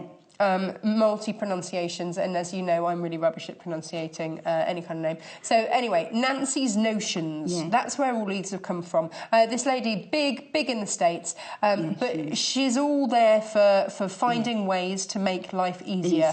Nancy, we salute you. So this is one of Nancy's Notions. Yes. Here it is. This is the Seams Right multi-tool. And that 5-in-1 is Nancy's as well. Yeah, no, they are. Both so of them they are all really, from Clover. really good. So you Why do we need this, Janis? This is where you have your handy little tool to measure your... Let me just show it. If I hold it there. Different sizes again. So it shows your... Which one's first there? The 3/8. Yep, 3/8 there. 5/8. Quarter. But in between, you've got 5/8 and 1.5 inches there. 1.5 inches. So I can't see. I've needed this, Janis. Quarter. 1/2 again. It's just so that's ideal for measuring your seams and your buttons as well. And an inch. So it's very much like the 5-in-1, but it's different, isn't it? It doesn't like do the circles and the. But what you do have is all the different increments of that inch. And actually, when you're folding over your edges, I've needed this. Now that I know that this exists, I know. I've been sitting there going, well, this is a moment where we need the seams right. And I've had to stop myself from saying it on shows because we haven't had it on the show to sell you, and it seems like teasing. But there have been so many times I wish that we had that. Wish we had it. We've got it today. We don't have very many of them, so please grab it. $10.95. SBGQ20. It's one of those things that once you've got it, you need it, you love it. And don't lose it. No. Because it's small. Pop it in your box. Pop it in your box away from the children. Go in the box. Because the children will find a use for it for their maths class, trust me. Yes, they will. Yes, they will, as they do. And the other measurements. Yeah. This is a problem, is nothing sacred in the world. Which she reaches for the scissors. Now, Janis, these are Fiskars. These are my scissors. Are they? They're my scissors. Yeah, they're my scissors. They're your favourites. Because, and I love these.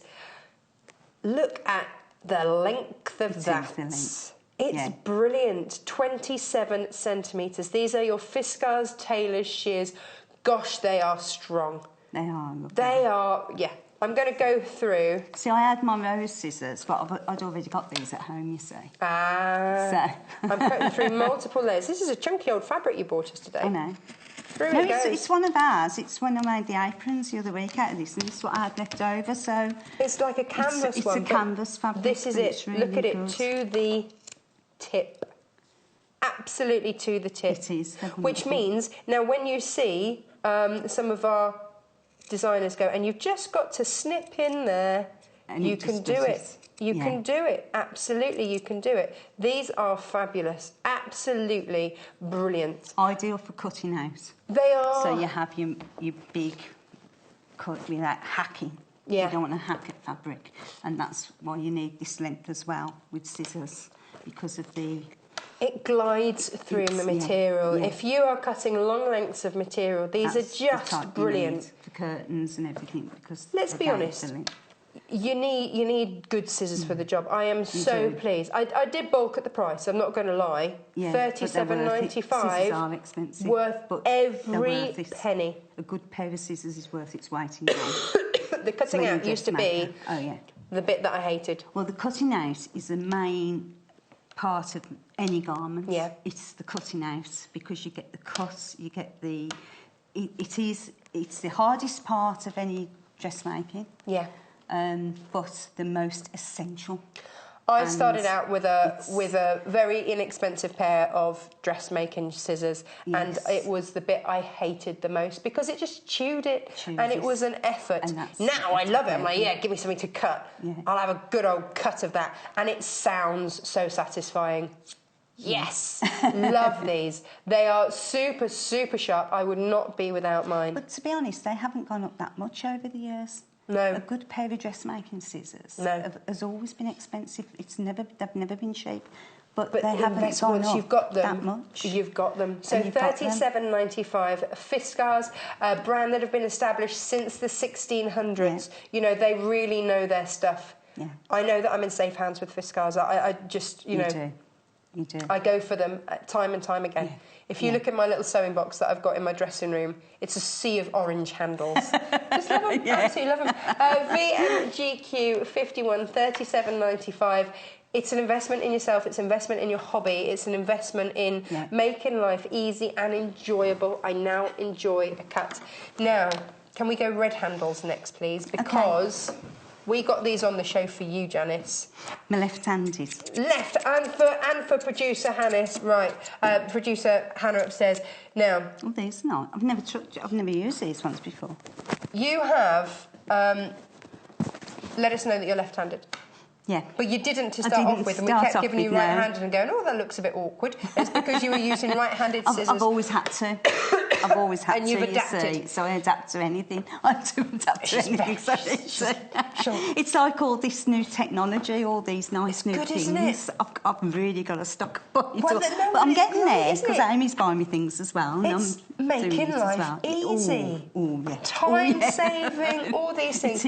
Now these are your general purpose left-handed scissors. Again from Fiskars. You're going to know that it's slightly different because it's a slightly different shade of orange. Yeah.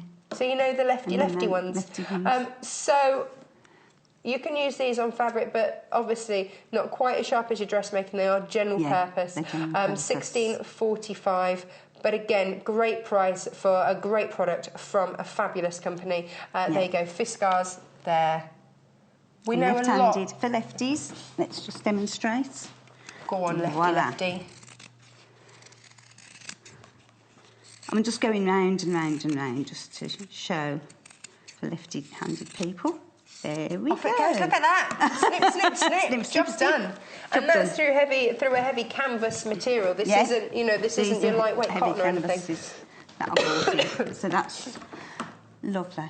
Lovely them all. So, Great. not available everywhere. And a nice left-handed. colour.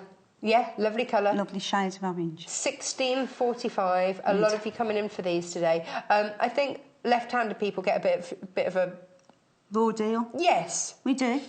We have done for years. Not here. No. Not here at the My sewing mother quarter. used to send me to school and they'd try and force you to right-handed. Yeah, it's funny, isn't it? Mm-hmm. And yet now, and it weren't that long ago. now we realise that actually left-handed people often very creative. Yeah, we are. We're artists. So that's the thing, yeah. We're artists. So it makes sense that there should be, therefore, scissors for all these artistic Yeah. left-handed people. And also we need left-handed shops as well. Yeah. It's that episode of The Simpsons, isn't it, where they open up the left-porium. 16.45 SZGQ69. A treat for yourself if you're left-handed. But until their shops are open for left-handed people, we've got the We're selling here. quarter. We are here. Absolutely. there we What you go. got next? From the quarter, the core blimey, the little ones. Yeah. The embroidery scissors. Now, I have got these ones at home. Are these left So- or right-handed? Does it matter? I don't think it matters. So I just use them anyway. Janis doesn't care. She's just in there with a good old pair of scissors. They're lovely, aren't they? Again, Embroidery Fiskars. scissors. Fiskars actually named after the place in Finland where it was founded. Oh, right. It's actually a place name is Fiskars. In Fiskars. So again, these super, super sharp at the edge here. You can Embroidery just see, scissors. these are ambidextrous. So it doesn't matter, right, left-handed. Left-handed, right-handed. Because look, they're not shaped. That's where it's tricky, isn't it? They're not shaped, so you can just fit in. $13.95 for a real good pair of little snips. Everybody needs a good pair of little You need snips. small scissors. Even if it's just to definitely. cut the edge of your thread before you the sewing hand thread machine. it. Yes. Keep them at the sewing machine with your seam ripper. And that's it. $13.95. Sewing machine, ironing board, and on your table. That's Well, what you no, want it's to do really each important, one. isn't it? Yeah. You know, have the right tools for the job. $13.95. This is your 12.5 centimetre Fiskars embroidery and needlework scissors. And yes. we've got these ones. Oh, We've got come so many on. choices Yeah, I for know. you. Now, these are ambidextrous as well, Janis. These remind me of secateurs, but they're scissors. I know. They're great, curious aren't they? looking And things, they're aren't very they? soft-handed, aren't they? They're really nice. And then you can lock them. They're great, aren't they? Hang on, before I hand them to Yeah. you. I need these digits, you know. Okay, so these are always one of our favourites here. Yeah. If you suffer any kind of hand fatigue, you've got a treat here because, as Janis says, they do look a bit weird, but that's as soon as you undo that, it Bang. is spring-loaded. A bit like your garden shears, spring-loaded. So actually the only effort is on shutting them, and then there's no effort on opening them back up again. They are spring-loaded, and they just open and shut like this. Now, here's the thing. When you're cutting out your fabric, you don't want to have to lift it to cut it. Yeah. Look at check out this action. It doesn't have to move. It doesn't have to. Oh, here we go. I could actually cut something, couldn't I? It doesn't have to move. Look, I am not lifting anything. It At just hang on through to the They're tip. great for that, they are. Nice. They're great for that, they are. And then it just springs open. I only have to shut it. Fabulous, Nice. fabulous. Left-handed, right-handed, it doesn't matter. These just glide along your cutting mat. Yeah. Job done. Absolutely Safety fantastic. catch on. Happy days. $22.95. And as soon as that safety catch on, it's safe to go in your box, in your sewing basket, in your bag. It's all good. And if you look after your scissors, the more you look after them, the longer you've got them. They will last you a lifetime. Yourself, so the $22.95s of the world and the £38 of the world isn't expensive. It's like with glasses. When you buy a pair of glasses, when you break it down to how long you have your glasses for, it's probably like £5 a day, which is nothing. And these, they're like, if you look after them, you'll have them for life. When you've got them, you know, you've got them. It should just be a one-off investment if you look after them. These are also, they've got the soft grip as well. So these are really handy for anybody that, you know, has any kind of hand struggles. These are a fabulous pair of scissors. We really rate these. $22.95. IYGQ13 for your soft grip dressmaking scissors. Razor edge as well. They do just zip through your fabric. They're great. I love it. You know when you go to a haberdashery and you actually see them cutting the fabric? Yes. Zip. Yeah. It's amazing. I love it. That's what your razor edge is for. Brilliant. I normally go shh, and you shouldn't do that. It's a bit naughty, really, when you do that. Oh, now somebody wanted to see the Fiskars shears again. Let me show you these bad boys again. Love these. Yeah, they're great. I've had to get my marker pen out and put my name on them so that nobody walks off with mine, because we sell them here and I've got them. I'm like, no. You're not having mine.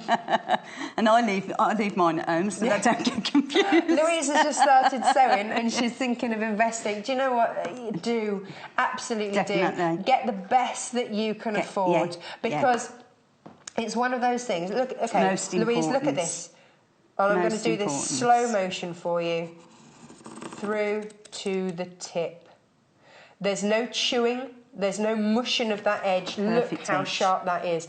Absolutely perfect. And that's what you're getting with Fiskars. And that's what you need. That's what you need. Because otherwise, if you're especially if you're just starting out, you're going to think that actually your work's not that good because you haven't been able to cut it accurately because it's mushed it a bit and you haven't got a good edge. This is great because, you see, as soon as you've got a really nice sharp edge there, you see, look, it's less likely to fray as well because it hasn't been mushed on the way through. It doesn't pull the fabric, because you can pull fabric so easy. And if you're hacking, you can just have a thread that pulls through the actual grain of the fabric, and it can ruin, because you won't always get that pull out. No, absolutely, you're so right. And if you've got proper good scissors, again, you won't have none of that. Janis, we've had a message from Sue, and she says that she's still got her mum's Fiskars. Yeah. See, that's just it. If you look after them... Look after them, you'll have them for life. You think, you know, say your hubby's into golf. Yeah. How much would he spend on a what I've said, on a golf club? The hobby for sewing is so cheap compared to other hobbies. Compared to other things, absolutely. So it's like when you look at the fabrics and the expensive fabrics, they're worth it because absolutely. It's a cheap hobby, really. Yeah. So because you can buy as cheap a fabric as you want or as expensive, but again, you get what you pay for. You get what you pay for. And this is great. Lorraine says that she's bought Fiskars from us previously. Yeah. Best scissors ever. ... I don't know if she put the ... in. Did you, Lorraine? I hope you did. But yeah, oh no, it's got an exclamation mark. Best scissors ever. They are. But that's just it. That's why they've stood the test of time. From the 1600s when this company started up. That's why they're still going. Of course. With their metalworks in Fiskar. Yes. Yeah. It says it itself, doesn't it? Absolutely. And you can always look online on these companies to see them. Absolutely. And know that they're still around. So, absolutely. And these, for me, are iconic. You know, it's that iconic orange handle. Yeah. Someone has asked, how do we look after our scissors? We talk about looking after our scissors. How do we look after our scissors? Well, I've just got them in my box. You got them in your box? Yeah. I think the key thing is, if you've got fabric scissors, only cut fabric with your fabric scissors. You know, otherwise get another pair or your old scissors. If you're replacing scissors, then use your old one and mark them. You know, if you've ever got to cut out paper for your patterns or anything like that, keep a separate pair for paper and these just for fabric. Also, what I'd like to add there with your scissors, I'm doing a show over the Easter and we're doing a pattern which includes a scissor cover. Oh, I'm not making the scissor cover. Right, but it's in there. The pattern is on there and that is ideal. It's another way, isn't it? So it's another way of storage. If you've paid £5 for your scissors, then, you know, don't worry so much. But if you've paid $37.95 for your scissors, have them in a little pouch. So that if they are in your box or in your bag, then you know, firstly, actually, that they're not going to come away because they're so sharp and cut anything in your bag, especially if you're travelling. So, get a little scissor pouch, make one, pop it over the top and keep that shielded so that it's not... And obviously don't leave them in damp places or anything like that. You know, all those sorts of things. That normal it's things just... you know, you've got to look after the steel. and everything. It's awesome. So yeah, but the main thing is only cut fabric with your fabric scissors. Yeah. No. But keep them in, have a look at the scissor pouch over the weekend, like I say, on this pattern. What day is that? Sunday? No, Saturday. It's Monday or Tuesday. Oh, is Monday, that? I think it's Monday's show I'm doing. Okay. Yeah, Easter Awesome. Monday. But they've got this scissor pouch pattern on there, so ideal. Diane, we are having a word with the buyer to get some blade sharpeners in. So bear with us on that. We'll hopefully have those in very soon. That's another way, Because isn't it? that's been a dying trade. People don't sharpen scissors like they used to. Well, especially if they buy cheap ones, it's become a throwaway society, hasn't it? But if you're investing, but if you invest you want to be able to you sharpen, do want to sharpen. and then they last, You do and then want to sharpen, that is your definitely. pair of scissors Yeah. then for life. Yeah. So Like our viewer that said she still got her mum's. that's it. See, they've been looked after. Looked Perfect. after. Lasts If forever. we've missed anything Lasts forever. obvious about looking after your scissors, message in. If you've got any extra tips and hints and whatever, do message in. Right, Janis, we've got small but useful. Small but useful. Do you want to start It's with you, the Janis. bodkin? Small but useful. I know. If I take my shoes off, I'm even smaller. I'm even smaller. That's why I've always had to sew. Oh, that's it. Yeah, you see, this is it. I'm the Always other had end to of the scale. We've all have reasons why we sew. We've either got big hips, big boobs, big shoulders. Whatever it there's is, always absolutely. a reason why we sew. When I was training for the Olympics, obviously I was swimming every morning. My shoulders went... And I remember my husband just saying, yeah, but you're fit for purpose. I didn't fit in anything. I might have been fit for purpose for swimming, but I certainly didn't fit in any of my jackets or anything like that. So again, making your own things. Funny. Whatever your reasons for making, get the right tools and little gadgets. They don't have to be expensive. Bodkin, No, £1.95. Now, you've got something to show us here, haven't you? Right. We have... This is from a bodkin. Okay. So we have a little bit of ribbon. Oh, let me show you. Or it can be elastic. This is how it's coming to you. This is your bodkin here. This is a newfangled thing for me that I've only discovered since being here. I have it and I love it. You've always gone on about bodkins since I've started here. I know. Well, yeah, have a bodkin will spread the bodkin love. Once I got over the fact that it wasn't actually some sort of medieval dress. It's not. You get two in here. You get a pinch type and a thread type. So the pinch type is like tweezers with a slider. We'll show you those in a minute. So use that for bulking elastic, trims that can't be doubled over, and pinch the elastic between the tweezers and slide it down the ring to hold the elastic in place and then insert it through. But what you've got there is your thread type. Yeah. So you can use it for threading ribbons. So that's your fine ribbon. Elastics.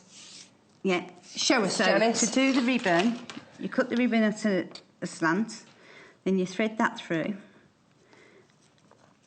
and it can go. That does open out, if you can see the bodkin where it's gone through. Yeah.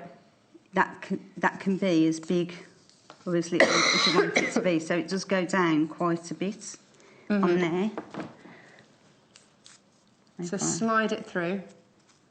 And then when it's... Yeah, so it gets narrower, doesn't it? It gets slide narrower, it and hold it in place. Yeah, that's what I've just noticed. It goes narrower at the bottom. Yeah.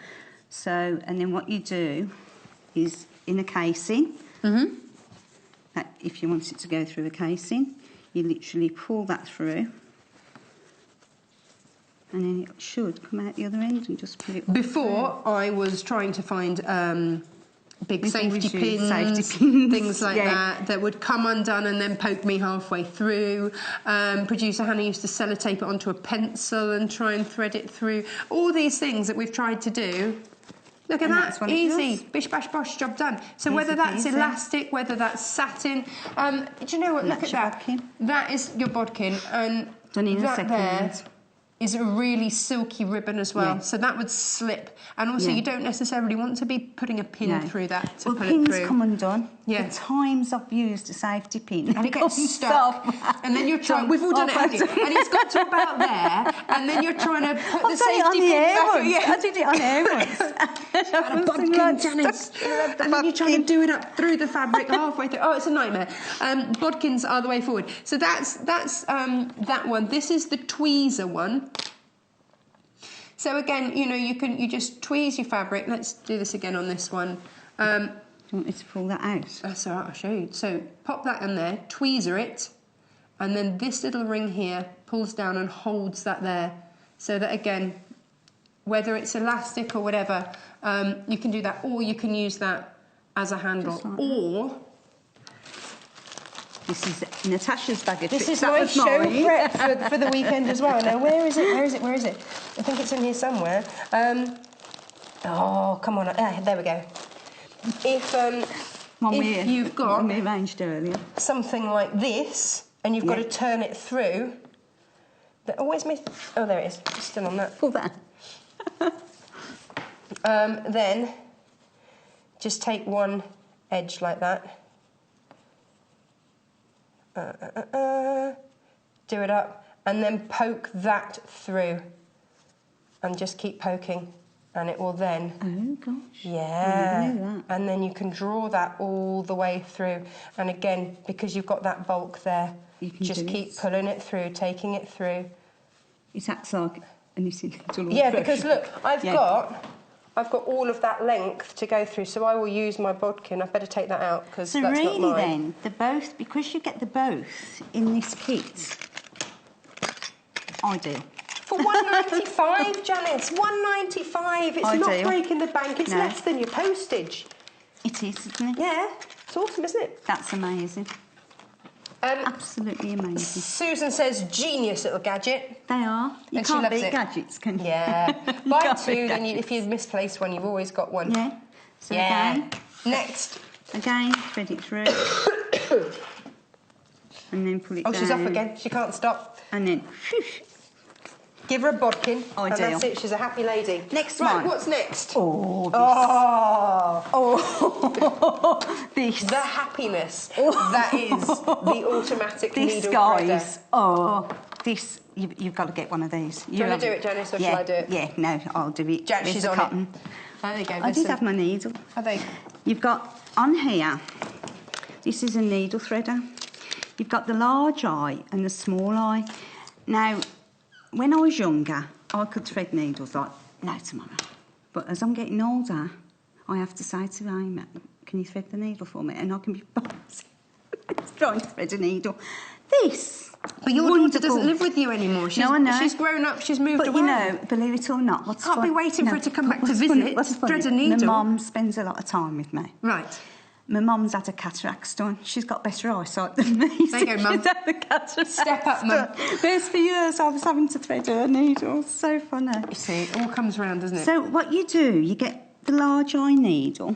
Is that a large eye or a small eye? No, the only thing to watch with this is this is an automatic needle threader. So make sure that, can you see the eye And the needle. there It's down. is going to be facing out. So that's the only thing to ensure, and it just sits in there. Sits there. Quite happily. Then you just literally put the thread that you're going to use on top of there, and then you've got these little push-up and down. Now, see, I hold it in place. Do you? Yeah, I don't know what you do. Well, I didn't hold it in place, so, but if you go like that... You see, because it's meant, so I hold it, yeah, if you hold it down there like that, Let me try then again. it'll just hold it. There you go. That's it. I'm doing this right-handed, so I'm not having a lot of luck with it this side. That's it. Then if you pull that up... It's threaded it. It's threaded it. Job done. Job done. So you've done that right-handed and you're left-handed. Yeah, you see, I'd have to have that face me like that, you see, to do it. That's why I'm doing it right-handed. So let's show again. Let's show again. So needle goes down, so down. the eye needs to be facing that way, because if you can just see, can you see See the large eye? Can you see there something moving through there? Don't know if you can see that. can't really it's sort of see, yeah. so There you go. You can see it come out there. That's pushing your thread through. So you've got to have it so that the hole is facing that. Then you get your thread, and you just make sure that it's held either side there loosely. You don't want to grip it because it's got to move.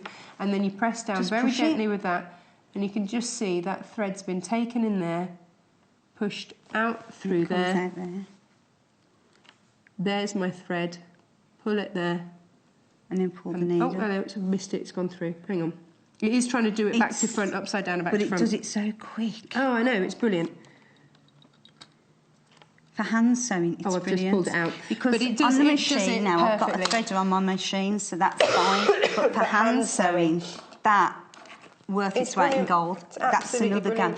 gadget I love. But it'll be one of those things that when you use it, you just go, yes, why didn't they do that? And especially with the small eye needles, you know, when you're using a small eye, because sometimes you need to use a small eye to get the finer points. Yeah. Do you know what I mean? Because the bigger the eye, the bigger the points. And if you I like hand-sewn hems, and if you're doing hand-sewn hems and you've got a big point, it's no good. But then I have trouble threading a small-eyed needle. I'm there like... But now I've got... Oh, gotta get me one of them. Yeah, there we go.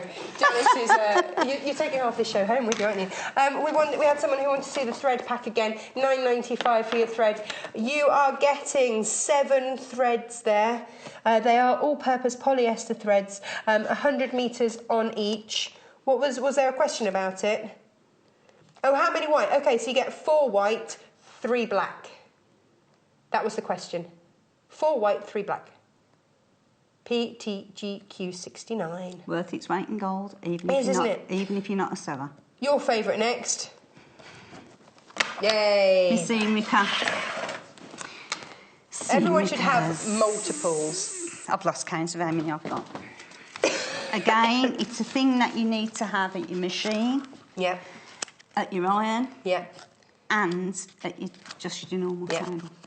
And especially on the machine. 4:45 this morning. I sewed something wrong. Out comes the old seam ripper.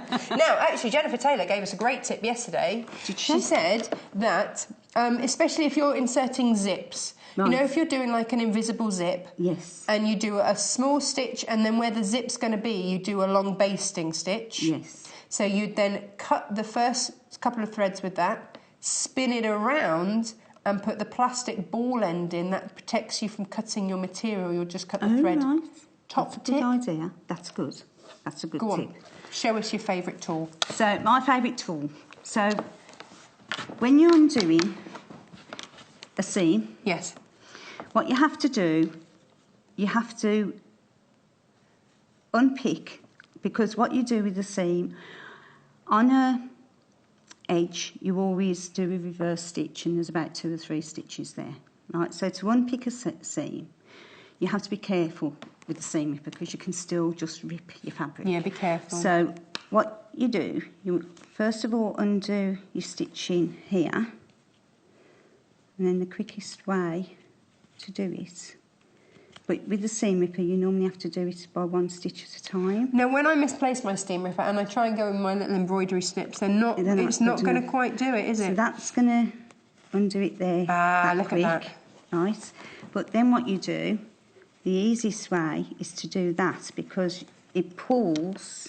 If you just do, say, 1 stitch there, the next few will pull out and you will not rip your fabric.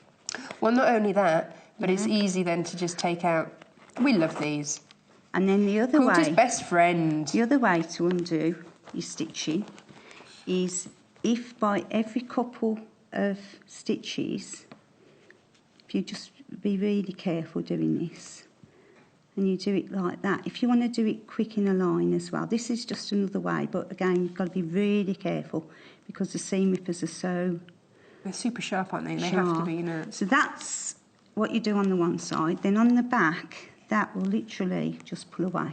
Oh, that's brilliant! So that's another tip. How quick is that? That's the quickest way I've ever seen of doing it. If you do a skirt, or you've got a lot to take out, you literally just unpick that every couple of stitches. I'm going to do that. And then the bobbin, literally on the back, just pulls away. And then you're not having to spend ages taking out those little tippy bits. And then again, that there blocks there, so you still need your seam ripper to just do your little bits. Awesome.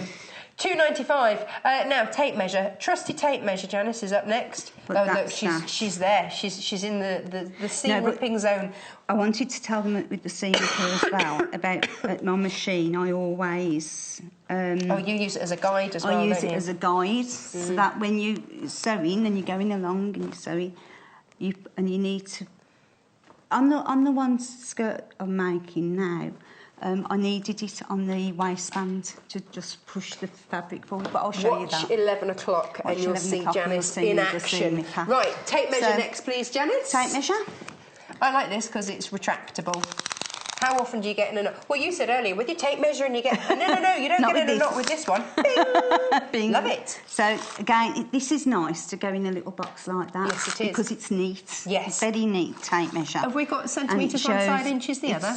Yes. So it's both. So you've got your inches, you've got your millimetres, you've got your centimetres. It's not too bulky either. No. Some are really thick. Lovely. And then... And what does it go up to? I don't know. Hang on, you hold one and I'll pull.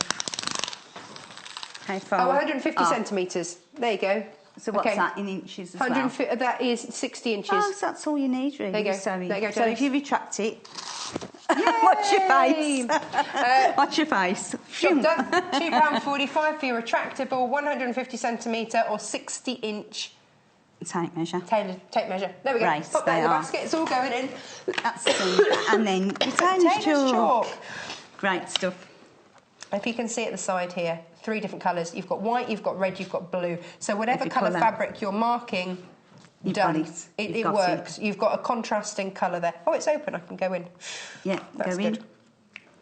My top tip: keep them in here because then they don't get damaged. They can get damaged because it's chalk. Yeah, just like chalk. Well, that's just it. It comes with a little foam bit in between. Yeah. To just separate them, but very ergonomically designed. So. But it wipes away a lot easier than normal chalk. Yeah. In Tailor's chalk, it wipes a lot. It's made for sewing. Yeah, don't go using your kids' chalk. It's no. So there's a voice of no. We've been there, we've done that, we've tried it. It doesn't work. No. Use your Tailor's chalk. I've still got my grandmother's Tailor's chalk. Do you know what? Because they never run out. No, they don't. £1.45, a tiddly investment for a cracking piece of kit that everybody should have. What's next, producer Hannah? The seam gauge. This one. Yay! Now we've been asked to recap this. Okay. So here we go. It goes. It's 6 inches long. You get 0 to 6 inches one side. One side. And you get 0 to 6 inches down the other. The other side, yeah. This is 5/8 of an inch from there to there. Each one of these green strands here. Which quilters quarter of an inch. A lot of. You're going to need that. In between there, 1/8 of an inch. Yeah. Each of these, when you push down, clicks into 1/8 of an inch. So it's held. Janis, can you show us a circle, please? The circle. So if you want a circle, you have to do it from the right side. So if you want to do, so let's do a 6 inch in diameter, so 3-inch radius. So if we do, let's go up to 3 inches. It's all look what we can get on the paper there. Where it'll go. It will just do it. Okay, so get your pen. So I'll get the pen. You've got a see-through circular bit where Janis's finger is. Yeah, there. And so you've got your pen there. Yep. So then we're just going to go round in the circle. Let me go back down this way. See, it's easy for me when I get. There you go. Now over half of this is gone. So no more reaching for the dinner plate, trying to see if you've got the right size. We've all done it. And that's it. And you can. You saw how quick I did that circle. Easy. It's marked. You're good to go. It's there, and it's really really useful. And then you can mark your hems as well. So if you want to do your hems, fold it over and then mark it. You can line it up on that edge and then make sure that it lines up along there and along you go, just like that. So $14.95, perfect. And the buttonholes. We've got a couple of these left for you, which is the seams right. Again, another of those multi-purpose tools that you just need in your life. All of the measurements, all in inches, so you can tuck it into your seams, you can fold your seam up to that point. You've always got that as a gauge. You've also got down here an inch for your buttonholes. But if you're marking off, if you're doing your own pattern and you want to mark a seam allowance, you can always just use that as your guide. Yeah. It's brilliant. $10.95. We could talk about this for ages, but we've run out of time, Janis. These are great. You're going to be back in an hour making us a lovely denim pencil skirt. Thank you so much. That's lovely. It's been great fun. Thank you for staying with us. We'll see you in just a couple of moments. Bye-bye. Going to use whether you're using polyester or cottons and mixtures of different fibres, and I'll talk about some of those in a little while. to go through all the different ones. As we are getting to know Joy on the shows, we're realising she's very methodical, Yes, very organised. You are that organised that you've given talks on wadding, haven't you? I have. To various quilting groups. Yes. We're basically getting that today in this hour. Yes, an abridged version. An abridged It could go on for more than an hour talking about wadding. You could talk about wadding all day and probably still not get to the end of it. But, you know, that's the beauty of it, isn't it? So, so we're going to start off right from the get-go. And if you've... Go on. Before we got a go question, anywhere... yes. No, well, you're going to see at home, aren't you? We're having a few problems with our graphics. Oh, dear. So if we don't get them in time, we'll run through them later. But all of the wadding is available on the website. Yeah. Oh, it's not until we run it through our system for this show. Okay. So we'll just make sure that at some point it comes through for you. Yes. If it starts working, we'll run it all through. Yes. So just bear with us. In between times, we'll talk about all of the different ones, and then you'll know which one you need to order. Yes. Just make a note of what type it is. You can always... We'll keep you up to date. Yeah, we'll do our best. Yes. OK, so the first thing I'm going to say is you go into the haberdashery shop or wherever to buy your wadding. Yes. But you should have had all your questions sorted out before you even got in the door. Oh, I failed before I even got there. Things to think about. OK. Right, first of all, there's no right choice that you can say this wadding is a perfect choice to do everything. OK. It doesn't work like that. Right. Depending what project you're making, who you're making it for, the purpose it's going to be put to, that can affect your choice of wadding. And also, if you're asking a shop assistant in the shop, you're assuming that they know about this. They might just be a Saturday girl that, you know, is just doing it for pocket money and doesn't actually... you know, doesn't actually care. No. You know, that's always... So it's great to get an expert to tell us about what wadding we need. OK. So some questions you need to ask yourself, really. Yes. Just to get you sort of started off. First thing is you need to think about what size piece of wadding do you want, because they come in pre-cut packs. We've got lots of an array lurking all over the place. Yeah, it's like soft play for adults they won't find us later. We'll be lost in the wadding. But we'll be comfortable, so it's fine. Yeah. And because a lot of the wadding manufacturers are American or overseas, the sizes that come through aren't always very helpful. So, for instance, you've got crib size, you've got cot size, you've got twin size, you've got queen size, you've got king size, and so on. But they're not necessarily the same as our bed sizes. So, just saying I want a double bed piece of wadding isn't always the right answer, unfortunately. We've fallen foul with that when we've bought bed linen from a certain blue and yellow shop, and it's not the same sizing as the one that we've got. So it's one of those things, go with your measurements as opposed to saying, I've got a queen size quilt, therefore this will be quilt. It might be different. It might be different, okay. So know your measurements. All the packs have the measurements on in inches. Okay. So it's useful if you're doing it in centimetres, in metric, to have that conversion ready in your head as well. So know your sizes, know them in inches and centimetres. OK, good. But bear in mind that when you're making a quilt, you need your wadding to be bigger than your quilt top. And why? How much bigger? It depends on how big the quilt is. It depends how much that wadding is likely to pull in and shrink a bit when you're quilting, how much quilting you're doing. Oh, I guess that's the thing, isn't it? Every time you quilt, it dips and pulls in. Just a little bit, yes. So you multiply that out by the size.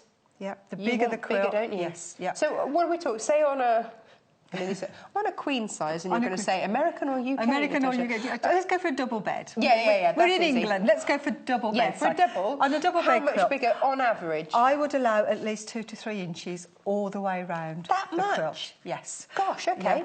Yeah. Hopefully you won't need it.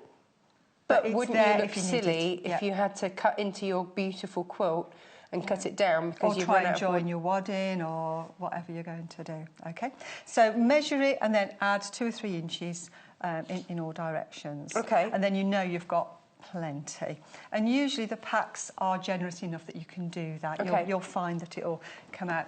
But the other thing to bear in mind is that sometimes it's more cost-effective to buy the big king-size one and cut it down, because you could make 4 smaller quilts out of one king-size pack. So for me, I always go for the biggest pack Go big or go home, Joy? Sort of. Yes. I never go home without No, so I always go big. Yeah, no, good. So I get the biggest one, and then I can cut out my whichever size quilt I'm doing from it, and I've got plenty of spare left. And if you've got, you know, offcuts that are maybe 12, 15, 20 inches wide, absolutely ideal for making your samples or doing mini quilts or mini projects as well. And then those little offcuts, we've seen actually, you know, even used in ears in toy making and things like that. So never throw any away, that much I do know. Never wasted. Right. So know your size. Then you need to think about what colour wadding, if it's important to Now, you. this is the first time I've seen this. I'm going to pull this out straight away because... It's black. Someone's already pulled it. Look at that. But actually, that's really handy because, look, black. I didn't know you get black wadding. Yes. What? Yes. Why? You get black wadding, you can get super white wadding. Yes. Generally speaking, cotton and bamboo type waddings are a creamy colour. Right. But some of the polyesters can be like a really bright white. If you're making a quilt out of very, very light colours, you might want to choose a white wadding, because if that cream shadows through, it could change the colouring a bit of your... terrible I'm cough, sorry, dear. it's really boring. Suffering. So that cream could affect the colours of your the shape. That sounded really rude, didn't it? I'm glad you clarified that. Just to clarify. No, I'm intrigued by all of this. Okay. So if you've got very light ones, you might want to go for the pure white because it's not going to affect the colours as the colour shows through. Yeah, we had this the other day. We had the Very Hungry Caterpillar. Ah, yes. And it had a white panel, and so we said, look, use your bright white with that. So that I did know. I like to use Tilda fabric. Self-confessed Tilda addict. So actually, for me, the cream is great because it's that shabby chic sort of look that I'm after. So I don't need that stark white underneath. No, definitely. Where do not. I need black? The black. If you're using a very dark fabric, then we get what we call bearding. Which is bearding, which is little bits of the fibre of the wadding can migrate through the fabrics. Right. So if you've got a very dark navy quilt, for instance, and you've got a white or a cream wadding, and those fibres come through, you see little bits of bearding on the top. So the Galaxy quilt that we had yesterday, huge. 2 metres by 170 centimetres, a big quilt, but it was Galaxy. It had a navy background with stars. It was stunning, absolutely stunning. Yeah. I would have used black. Okay. Because then the fibres can still migrate through, but you don't see them. We didn't supply wadding with that for the simple reason that it's your choice. We didn't give you the backing because then it's your choice. So if you were going for a lighter coloured backing, then maybe you might want a lighter wadding. It's personal preference, isn't it? But if you're doing like a navy on the back, navy on the front, something like that, absolutely awesome. Fine. So that then starts to drive you down a certain path, because you're either looking for a white or a black, or you don't mind, and you know what size you want. It's like one of those charts, isn't it? You know, where you ask a question, yes or no. No, you go down to this one. Yes, hey, you go I could down make a flow chart. You could. Oh, that'd be amazing. We could put it on the website. Or maybe not. that could take a bit of doing, couldn't it? But it'd be good though, wouldn't it? Or someone would. Whether you or somebody, brilliant. I'm sure there's somebody out there that could do that. Nicely passed on to someone else. Somebody with far more technological skills than I've got. Okay. Next up, you need to think about how much quilting you're intending to do on your quilt. Okay. Because if you're going to do a lot of very close machine quilting, and what do you consider close? Oh, inch apart. Oh, okay. Half an an inch apart, yeah. quarter of an inch apart. Okay. Maybe. Yeah. So very, very dense quilting. Then it's no good going for a really soft, puffy wadding because it's going to compress it down that much, and it's going to come a bit like cardboard. It's going to become very solid. What if I'm doing that on a bag? We had a beautiful bag that Anne Jatwood made for us the other day, and the quilting on it was exquisite. But like you say, only an inch apart. But if it's there to become a sort of a rigid feature, then is that okay to use it then? Any wadding is okay to use for any project. It's just that the look and feel will be different. Okay. So if you want a nice, sturdy, as you say, rigid construction, then yes, something like a big puffy polyester that's really quilted very densely, that will make it much stiffer than if you go for a drapeable cotton or bamboo wadding, because that will never go stiff. The clue on the packet is always there. It will tell you how far apart you can quilt. Can we have a look? Wait, it's there. Does it say down there? What size? Here we go. Okay. It's very tiny, but it just says here, this is a wool one, so this can be quilted up to 3 inches apart. Okay. Now this size, let me just tell you what size this is. This is a queen size, 100% washable. This maintains loft, exceptional resilience. I didn't know that my wadding needed to be resilient. This is good. And needles wonderfully. What does that mean? It means when you're hand quilting. We'll come on to that. Okay. This one, this is a heirloom one. This is good because it's got queen size, it's got it in inches, and it's got it in metric. Oh, that's great. So if you forgot to bring it... this particular brand is really good for Excellent. that. It's got them on. It's even got a little sheep up there. Meh. Good. Mince or... Oh! But it's Easter, no, you're allowed to say that. We've got Easter. that in King as well.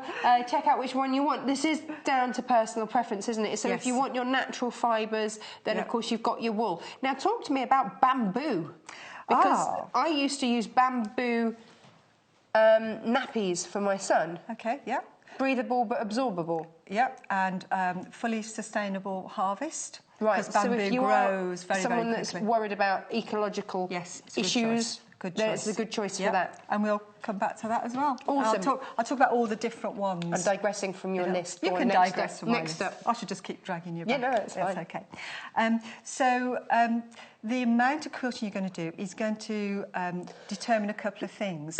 If you only want to quilt sort of 8 inches apart, then you wouldn't use that wool one because it says you can only go up to 3 inches apart. So it's already telling you, don't use me. It's for that. If you're going 8 inches apart. Yeah. Okay. So that again is driving you into another So I'm direction. new to quilting.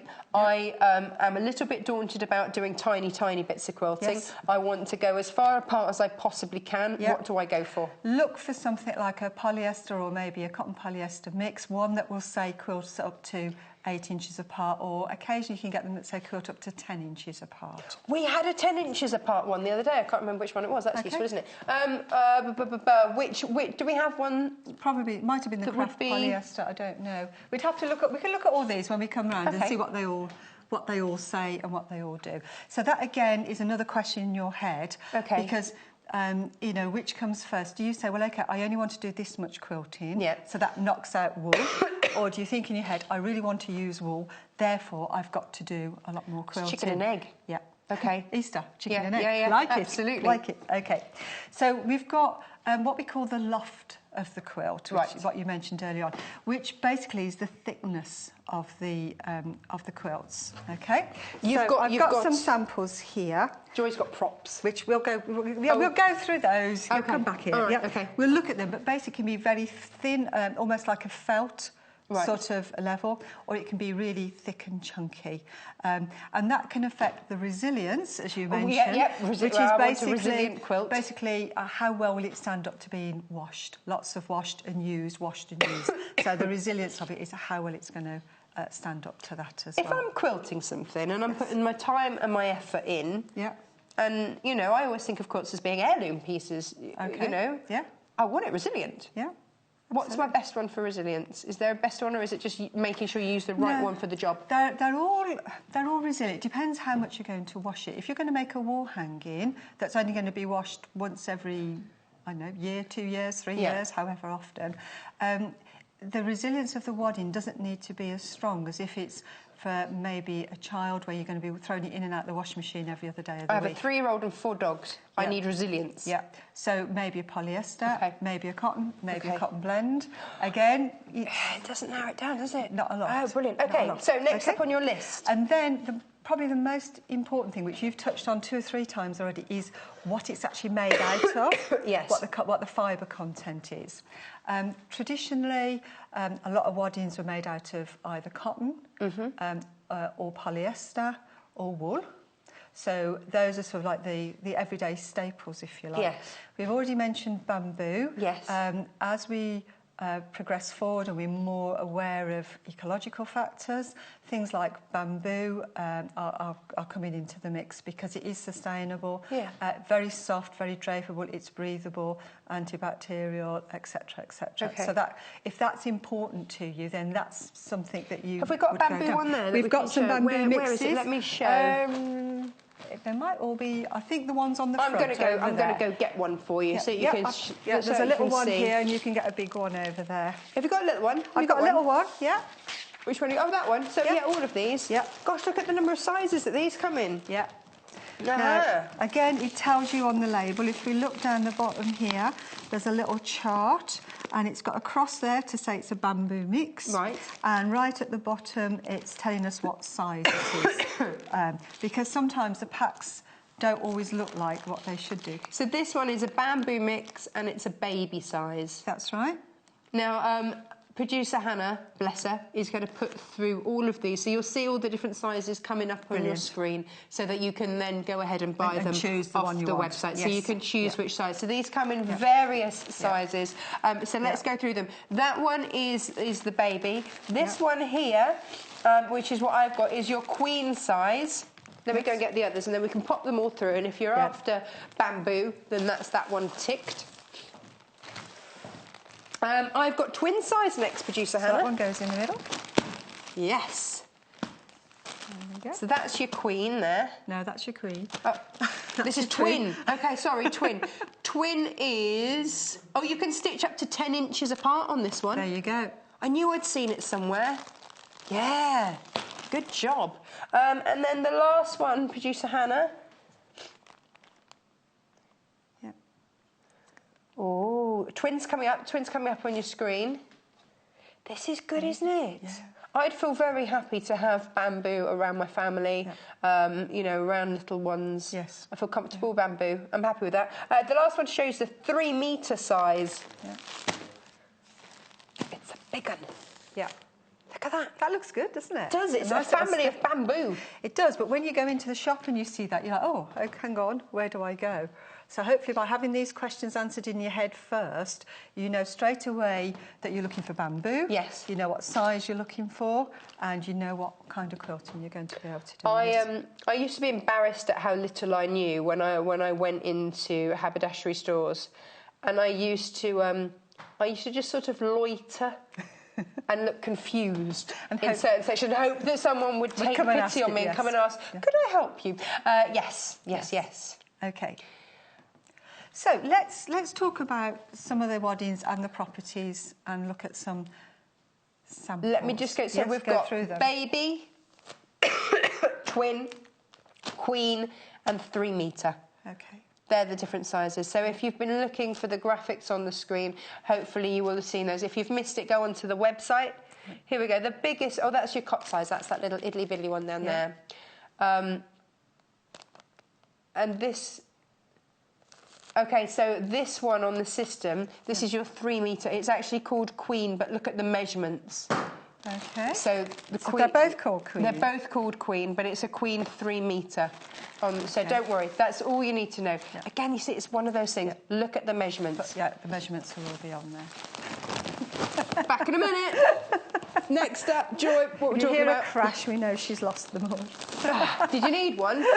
No, not for a minute. We need the cot. We'll take the cot. Not for a minute. We'll have a look down here. Okay. There's your bamboo. There's your cot bamboo. Let's look at that one there. Now, we haven't got any 100% cotton wadding on the show today because we've sold out. Some people think that because I'm using cotton fabrics, I need to use cotton wadding. You don't have to. There's no rule that says you do. Do you have to use cotton for babies? No, not necessarily. Small babies, I recommend you don't put a quilt on top of them anyway. Right. I would lay Is that them on top of the quilt. health and safety? Yeah, there's lots of information on websites these days about what to do with changes, those. advice changes. My mum said that there's 3 years between me and my brother, and she said in between those 3 years, all the advice from having my brother to having me had changed completely. Yes. Yeah, it changes all the time. One time you're meant to lie on your back, and you're meant to lie on your front. I don't know. Yeah. Whatever it is. The way I approach it is, I was always taught that it's far more dangerous for babies to get too hot. Right. Than to be a bit cool. Okay. And a quilt can make them really, really hot. Okay. So I would use them to put them on the top rather than... But quilt's lovely to lay on the floor because you also don't want babies on dirty floors. So I have dogs, so there's always been mud through the floor. Yeah. So a play mat, something to lie them on. Yeah. And also if it's got bright colours, it gets their interest. Absolutely. So quilt's lovely to have around babies, not necessarily on top, but also, for like you say, for them to lie on. So if you want a cotton, great, going to be breathable. Okay. What about polyester for a kid? Okay. Yeah. Again, the main difference between cotton and polyester is the way it heats you up and the amount of absorption of moisture that it takes in. See, so I'm trying to say this very delicately. Okay. Basically, which is going to make you sweat. Yes, that's the phrase. Okay. Yeah. Glow, ladies. Glow. Sorry, glow. Which is going to make you glow. Which is going to make you glow. Absolutely. Which is going to make you glow. Well, they'll both keep you really nice and warm. Okay. This one, for instance, is 100% cotton one. It's very fine. It is, isn't it? But it is still exceedingly warm. And cotton will absorb a lot more of its own weight in moisture before it actually feels damp than a polyester. So that's going to keep you warmer for longer. It's going to keep you warm and dry. So it's almost wicking it away, is it? Yep. The polyester one... This is a lovely subject, I actually get onto this on a Wednesday morning. But it's something I hadn't even considered. Yeah. And, you know, it's one of those things that you get into some beds and they're really comfy and really lovely, and others where you're just uncomfortably sticky. Yeah. And is that because of... That could be because it's a polyester fill-in. Okay, because polyester's a man-made substance, so it doesn't absorb the moisture. So sometimes you can feel sticky hot with those. So again, it just depends on what you want. Now, the cotton, we don't have 100% cotton at all, but we've got a Premier cotton mix, haven't we? Yes. I was just going to say, what often happens is, because cotton is at such a premium, and particularly with a lot of the floods we had a few years ago, a lot of the crops got destroyed and things like that. And because there's this... the concerns with things like people having allergies or reactions to things, and also the stability of the wadding. A lot of them now come with something added. Okay. So you often get what we call 80-20. So that's a polyester cotton mix, It could be a polyester cotton mix, it could be a bamboo cotton mix. Okay, so if it's we've got a polyester cotton mix, haven't we, on the show? Which one's that? We've got these, which are, they're called cotton battens. So it's 80% cotton and 20 polyester. This is the smallest one here, which is your crib size. Again, I don't really know what crib size is. But that's why it's great. You've got the inches and then you've got your centimetres. So your very first tip to us, know your size. Absolutely. Perfect for this. So this is your cotton batting. It is a cotton mix, and it does say very clearly down here that you've got 20% polyester in there. Pareto's law, that 80-20, isn't it? That's right. Yeah. But the thing is with the 80-20 as well, it makes it a very stable wadding. Sometimes 100% cotton wadding, as you manoeuvre it, it can start to pull apart a bit. Whereas, so this does really help to stabilise it. This is your queen size here. So we'll pop all of these graphics through for you, and then you can get, as we talk, and you might be sitting there going, oh no, that's the one I need. Yes. Yeah. Excuse me. $24.95 for that one. And I'm going to come back to that one in a minute because that one's got something different. We've got some more. Is there one other of those? There's two more over there. Two more over there. Let me go and get those so you can see them. We've got all the sizes. We're going to need at least 3 more warehouses for all of these, aren't we? Quite likely, yes. Look at this. So this one is that's your queen size. That's the queen. That's the crib. That's a fusible one, so we're going to come back to that one in a minute. Okay, sorry, that's your queen there. I showed the fusible by accident, my mistake, apologies. That's your cotton batting, $24.95 for your queen. This one is your king. Now this is 120 inches by 120 inches. Which is 3 metres again. Oh, perfect. There we go. Yeah, that's the equivalent to the 3 metres one. Perfect. On the other brand. OFGQ 76. Right, let me go and take these away. Next. I know. What's up next? We're going to have Joy? a wadding mountain over there I in a minute. know. Like I say, it's quilter's soft play. Okay, so I've just made some little samples up, just some little squares Yeah, these are here. brilliant. These really show it very well. And it's a good idea to do this at home when you're using different waddings, you know, sort of borrow a little scrap off somebody else if it's something you haven't used before, and actually put it into a simple block and quilt it so you know what it feels like. Okay, I'm going to ask producer Hannah to give us the details of the bamboo mix. We've given you the cotton mix. Yep. Let's give us the bamboo details. Which I've got coming up in a moment. Somewhere, Okay. I think. Yes. What have we got here? So this is the cot size for your bamboo blend. Okay. All of them are on the web, so $18.95. So while we talk our way through these, Yes. the details that we'll have up there, there's your cot size there, queen size down there. Let's have a talk about the difference between all of these different ones. Okay, so this is our bamboo mix. So Right. it's cotton and bamboo. This time it's 50-50. Okay. Right. Really nice and soft. Very drapeable, so really nice to use. When we say drapeable, what do we mean by drapeable? It means that it won't stick out like this. When So as you you put it pop on it a on your bed, bed. it will actually fold and drape over. Okay, nice. Okay. So we've got that one there, and then just to compare, there's 100% cotton and a couple of polyester ones. This is soft, isn't it? It's nice. It's lovely because it just, I mean, the wadding itself feels lovely. It does, but the trouble is you can feel it like that and think it's really great, but you need to feel it with some fabric around Over it. So that's why this is lovely. So this is why this is good, so you get a proper feel. So you can see there, that's good. And actually, if you're making that for a small child, because you've got that drape, it's not going to sort of lie over the. No. If you know, by the time you get to tots and you know maybe you've got this over the pram or Yes, something like that, yes. it's going to drape rather than just stick out. Yes, yeah. Okay. That's your bamboo. Nice. Yeah. Now this one is a much softer, loosely made polyester.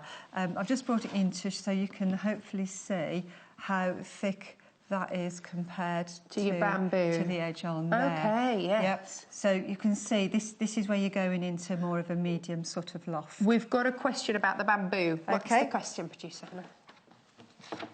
It's a question from Sue. Hello, Sue. Hello, Sue. Is it hypoallergenic with the bamboo? Yes. Yes. Yeah. It's So great for allergies, not causing them. No, it doesn't require any pesticides to help it grow. So you're not putting anything onto it at the growing stage that's nice. to start with. For people who've got sensitive skin, it's really gentle. It's non-irritating. It's breathable. It acts like a cotton. Yeah. But it's not. Okay. But it acts in the same way. So it's just as good in Now, in that you sense. touched on, obviously, cotton crops being affected from floods of recent Yes, years. yeah. So actually, bamboo is probably going to be more accessible then. Yeah. Yeah, it's certainly coming into its own very much so. I mean, you can buy bamboo socks these days. Buy bamboo. I do for my husband. Yes. There you go. Bamboo. They're also antifungal, which is why why bamboo's good for socks because it doesn't. I didn't know that. Yeah. So tell your husband. Keep those tipsies. Oh, nice. You've got some antifungal socks. So does that mean actually, if you're storing, Yes. it's going to be less likely to get mouldy? Yeah, you should always store wadding in a decent environment. A lot of people will shove it in a shed or up in a loft or something, and it doesn't always do it any favours, Okay. unfortunately. Yeah. No, good to know, Okay. good to know. So So that was your bamboo. So that's the bamboo mix Right. on there. All the sizes on the website, so you can pick and choose which one you like. Because that's what we're realising, isn't it? You know, whatever Yes. your project, you know, Yeah. and you can narrow it down. You can go and narrow it Fascinating down. stuff. What's next? I just wanted to quickly show this one while we're talking about polyester, because to an extent it affects polyester blends, but not as much. This is a nice sort of medium loft polyester, but as soon as you get the iron anywhere near it, Oh, it's flattened. It's it made into goes felt. completely. Well, it's not even a nice felt. So A lot of people say to me, should I press my wadding before I use it? And if it's polyester, definitely no. If it's an 80-20, you could, but not really sure you would want to, but very, very lightly. When they come out of the bag, they can have a few creases in. The best thing to do is to get them out of the bag, lay them out over a bed and leave them out for 24 to 48 hours so all the fibres can relax down, and that will help a lot of that crinkling to go. But the process of layering it up, you're going to be smoothing it out anyway. As you go anyway. So that will help a lot on there. But then we have the fusible. Yes. So then you've got to iron it. We haven't done wool yet. Oh, sorry. Wool. Come on. Do you want to do fusible? Bring out first? the wool. Yeah, go on. Let's do wool. Okay. So wool. Now this is one for you to handle because I'm not going there. You have a slight lanolin intolerance, don't you? So wool isn't ideal for you.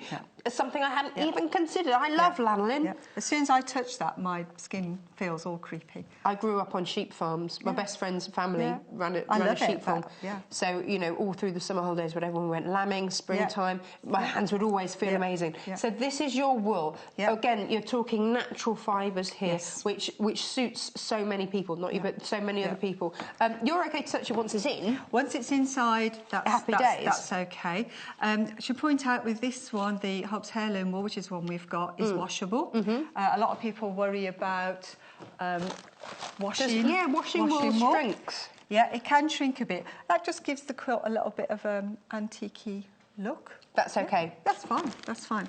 But it is washable, and again on the back of the pack, it's got all the care instructions and everything on there. So wool is quite a popular. Try and get that the right way around. But look at the price. Why would you use wool over others when it's that much more expensive?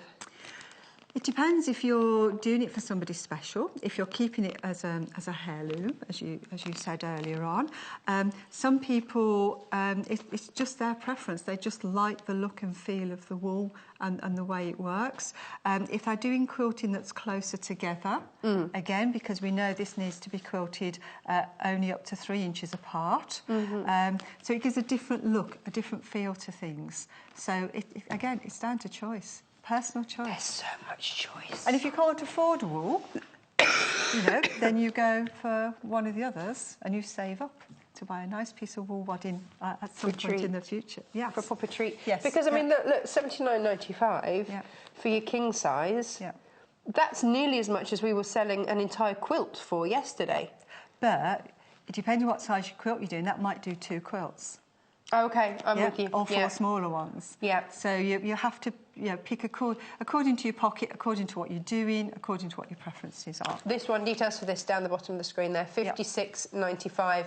The king size, $79.95. I didn't know. I'm learning so much today, Joy. Thank you. Well, I hope it's being useful to everybody. All right, what's next? We'll get rid of this black one next. Can we talk about the black? Let's talk about the black. So we've got the black. And now, again, this is an 80-20, so it's a cotton polyester. OK, so 80 blend. Cotton, 20 polyester. We've not seen this. We've never shown this on the show before. So for those of you that kind of, oh, that's different. yeah, we all did as soon as it came out. Yep. Anne says she's new to quilting. What's this black one all about? It's all about using these kind of much darker coloured fabrics. Oh, lovely. Okay, we can just see on the end there we've got the wadding peeping through. So sorry, am I too quick? I'm too quick for the cameraman today. It's the angle. Yeah, I know. That's all. I know. Yeah. Okay. So, as I mentioned earlier on about bearding, it's possible for the fibres to migrate their way through, particularly when it's been washed a few times and it comes through. If any of these little black fibres happen to come through on here, you're not going to notice them. Are you? No. But if they were white, they'd stick out like a sore thumb. Okay, so again, we've got this in the Hobbs, which is 80-20, so a really nice, stable wadding. It is a low loft wadding. Okay. If you've got a low loft wadding, the temptation sometimes people have is to double it up and use 2 layers to give it a bit more oomph. Yes or no to that? I find that can sometimes make it very, very heavy. Right. And a bit stiff and unwieldy. Okay. So I tend not to. So if you were going to do that as a wall hanging, that's fine. Yeah, if you're going to do something stiff like a wall hanging or even a bag, then that's absolutely fine. All right. For a quilt, I wouldn't. Do we know how this is dyed? Is this a natural dye? Do we have any idea? I don't know. Does it tell us on I don't know. That's what I was just trying to read through. It's made from black cotton fibres and black polyester, it says. So, no, that's an interesting question. Oh, but this one you can quilt as close as 1/4 of an inch. Yes. That's tiddly tiny. Yes. But we do it sometimes. So is that as well, if you're doing swirly, beautiful patterns, yes, are you best to use then something like this? Again, it that's depends. going to incorporate the swirly bits, because they can get quite close. Yeah, it depends how far apart it's going to be. The reason for the difference is that if you quilt it if you quilt it too far apart, so this says 3.5 inches, so if you quilted this at 8 inches, you get some bagging going on. Oh, I don't want bagging on my quilt. So it comes quilt. apart a bit. So that's what it's saying. It's only saying that if you go up to 3.5, I mean, if you went to 4 inches, it's not going to be the end of the world. But if you went to 8 inches, you would get that bagging going on. This is fascinating. I never knew. You never knew there was so much. No, I didn't know. Okay. So we've got our black there. And so then black is on the screen there. So if you want the premium cotton black, $28.95. For this one, you're 80/20. Yeah. Nice. So it's 80% cotton, 20%. And that's your queen size. That is 90 inches by 108 inches for that one. Yep. That's 2.3. Yeah, 2.3 by 2.7. Okay. Right, so that's done. Black, tick, done. So we'll come back to this one now, which looks like it's the same one as we showed earlier, the 100% cotton. Oh, that's why I got confused and read that one, but it's not. But it's not. It's different. It's got a big word written across here which says fusible. Yes. But really easy to miss that in the shop. And I've known people pick this up by accident when they didn't want fusible. As we did. Versa. As we just did. Yeah, so, as you just did, actually. Yeah. Okay. So, fusible wadding then. Why fusible wadding? It can be really helpful if you've got a big quilt and you've got to lay it out. You've got to lay all your fabric out, your wadding on the top, and you've got to baste it. And most of us haven't got a huge table at home on which to do that. Or if we do, people then want to come along and eat at it. I know. Mid. How dare I they? know. How dare they? So, or they've got to do it on the floor somewhere and you're scrubbing down on your hands and knees. And then you've got to do all the tacking, which we call basting, to hold it all together, or you've got to pin it together. So a lot of work goes on. So what we've found over the years is that fusibles are becoming more and more interesting to use. So this one, you can lay your backing on it and you can press it, and then it will fuse onto your fabric. Does that make it quicker or just easier to manhandle? A bit of both. It can be quicker to do. You have to be a bit careful when you're pressing that you don't press too hard. Yeah, now that's going to be my next question. Is now this one here, this is your cotton batting, but this is a blend, isn't it? Again, yeah, this it's got is 20% polyester in it. So yeah. So does that mean don't leave your iron on too long? Can you use steam instead? You can use steam. I use steam on everything. I always use steam. So, steam around. Steam around, okay. And because you're going to be pressing from the fabric side... Yes. Yeah, you've got a bit more protection going on. It's not a quick iron and it's fused. You have to go a bit slower to allow the heat to melt the glue adhesive to adhesive. So take your time, but not too much time. Yeah, not too much time. Cool heat. Again, instructions are on the back of the bag. Yeah, use and care, it's all there. Yeah. It's only a temporary bond. It's not like some of the applique Bondaweb type things that we use where it's a permanent one. Yeah. Okay. This is only a temporary bond. As soon as it's washed, all that glue will disappear. Okay. So is it like using a repositionable spray, but without repositioning it? Yes, without all of that. Absolutely. Okay. Some waddings are fusible one side, some are fusible both sides. So again, if you're choosing a fusible one, just check which one you're getting. So great for your craft projects as well. Yes. Yes. And I've got $29.95 for that. one here. ITGQ12. Awesome. What's next? Okay. So these are a couple of fusibles. Again, done some samples to see, and you can see it's sort of stuck. It's well So fused. here's this one. If I pull it firmly, it will come apart. Okay. Which is good, because eventually we want that to happen. But it's nice and stable while we're doing our quilting. Does that mean that you don't need to use a walking foot if one side of your fabric is... You still need to use a walking foot. Yeah, still, just to be on the safe side. It's... If you're doing a very small project, you would probably get away without using a walking foot. But no, I would still say, because we've still got those layers, they can still shift a bit. And the action of the sewing machine could even, you know, move it even off the adhesive. I'm with you. Okay. Excellent. What's next? What's next is... well, yes. Do you want to see that first? Yeah, no, I want to see this. Okay, because... And then we'll show some samples. Not only because I didn't know about this. Okay. Here we go. We've got a packet. This is in the pack. Genius. Now, we've got two different sizes. I needed this the other day. Did you? I so needed this the other day. Didn't even know it was a thing. And I had to bodge it. Okay. So...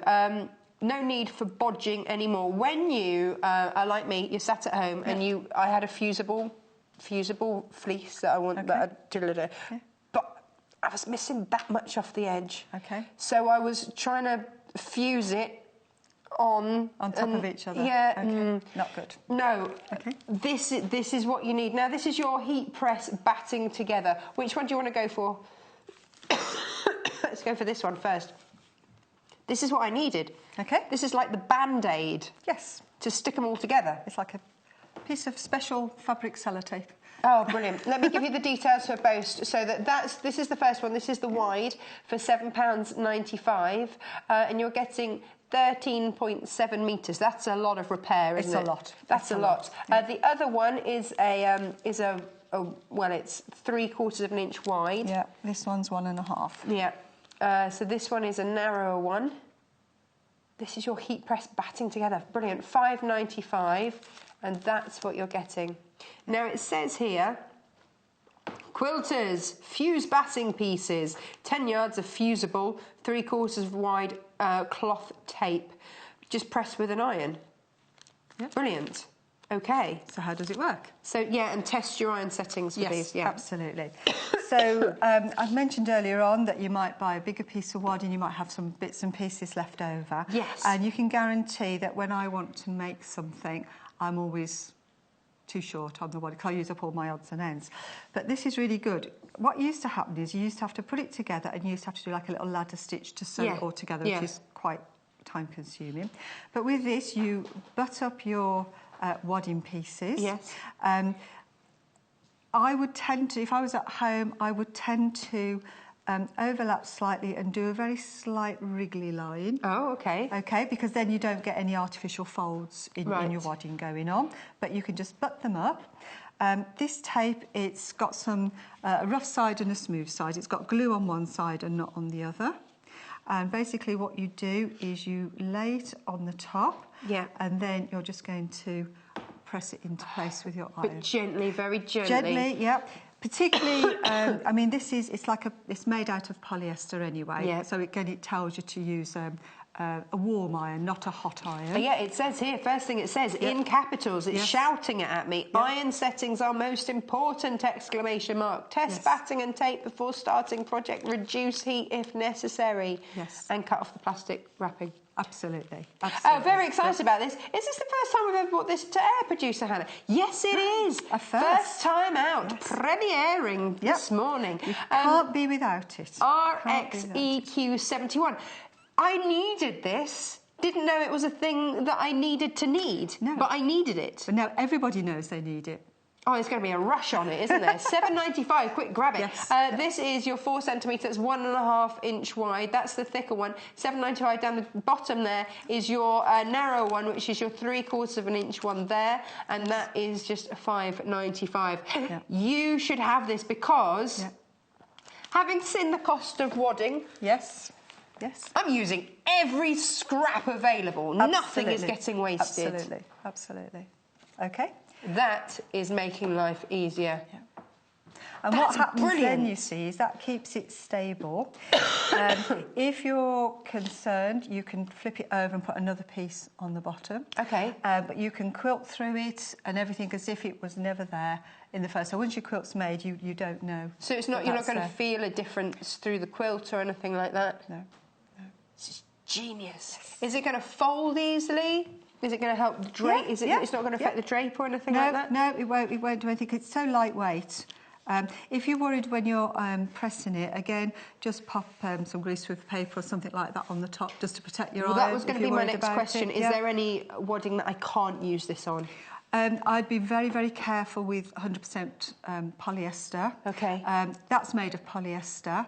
So in theory, if you're treating it this in the right way with your iron, your wadding should be okay. But don't press your iron down, just sort of hover it over. You started to say about putting greaseproof paper or something over the top. What about an ironing cloth? Yeah, ironing cloth, anything like that. Yeah, just anything that will protect your iron from lifting off the glue. But the key thing with wadding is don't really put it down. Just keep it glide it over the top. Be patient. This is polyester. Is that okay to use with my cotton and my wool? Yes. Yeah, should be fine. Awesome. Yeah.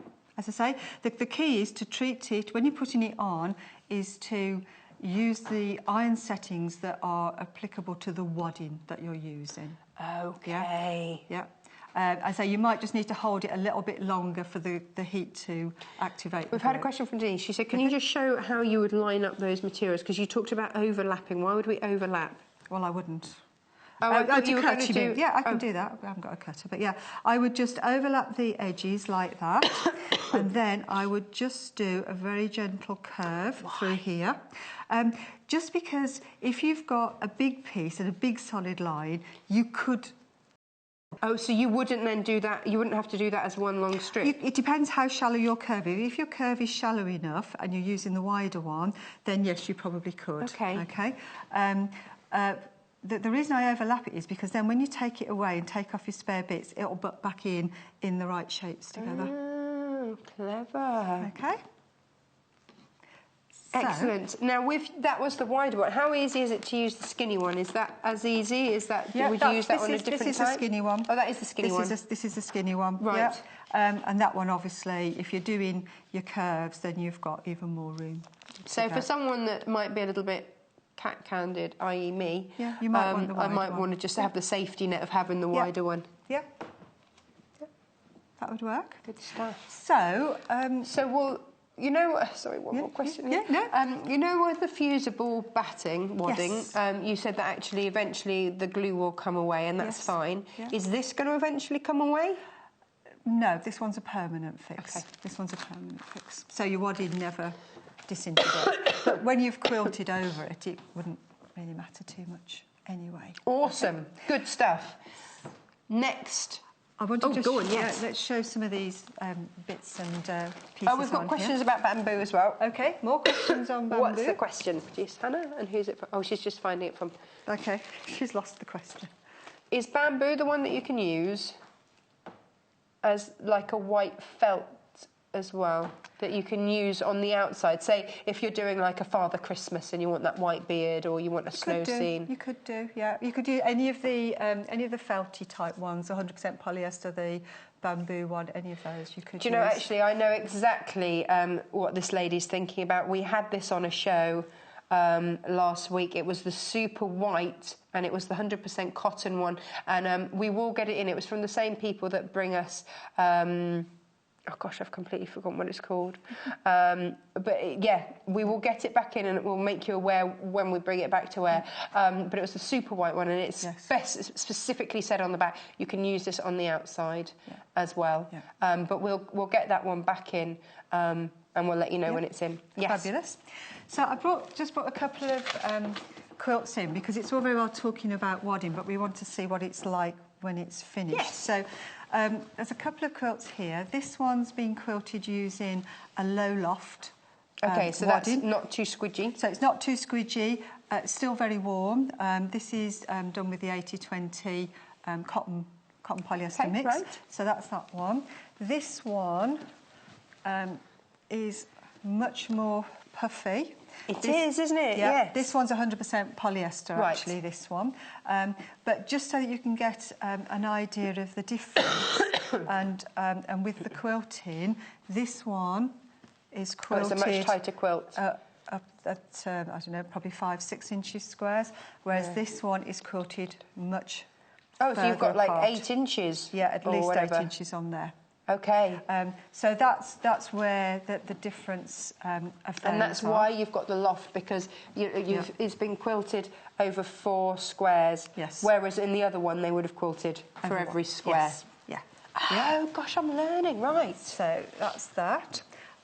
People are always interested in, let's give a bit of space, hand quilting as well. Yes. Now, there's a bit of a myth that people think that for hand quilting you have to use 100% cotton wadding. Yeah, why is that? I don't know. I think we've just been brought up that you always use cotton for wadding, cotton for thread, cotton for the... Yeah, I think it's just the way it is. But is a mix better? Well, for hand quilting, the polyester waddings are much better because your needle glides through much more easily. So we've just got a bit of hand quilting going on here. Now, when we say Premier Cotton on the screen, that is actually a mix. That's an 80-20 mix. Yeah, it's called cotton on the pack, but when you look at the contents, and that's something to just be aware of. That if it is, if you want 100% cotton, really read it carefully. Yeah. Okay. So this is almost like a felted one, but there's some hand there. But then this is rather beautiful. Now, look how wide this looks. All this is a really when you see when you go to buy a new bed and you see the mattresses sort of cut in half. That's what this sort of reminds me of. It is a bit, isn't it? Yeah, but this is a different. This is a tied quilting. Is that right? This is tied quilting. Sometimes with the polyester ones, and I think we're probably getting some in. They sometimes call it 2 ounce, 4 ounce, and 8 ounce. Right. Okay. Which is a bit like you were saying about the tog ratings earlier on. Yes. And the 2, 4, and 8 ounce just refers to the thickness of it with these polyester ones.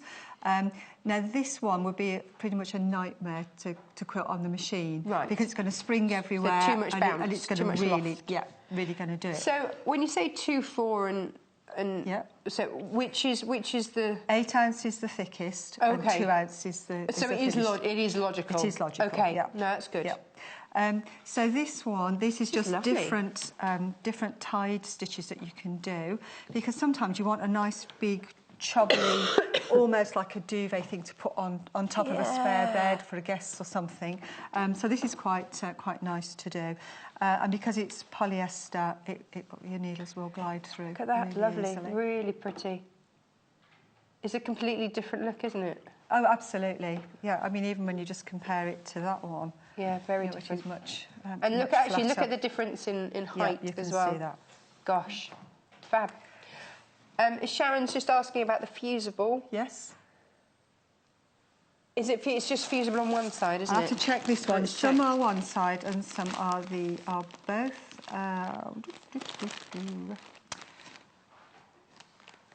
You talk amongst yourself. Okay, and I'll we will find out it the for you. answer. The fusible is on the screen for you. $29.95. ITGQ12 is your item code there, and we will find out. This one is saying that you can do the front and back can be ironed separately or at the same time. So this one would be two-sided. There you go. Yep.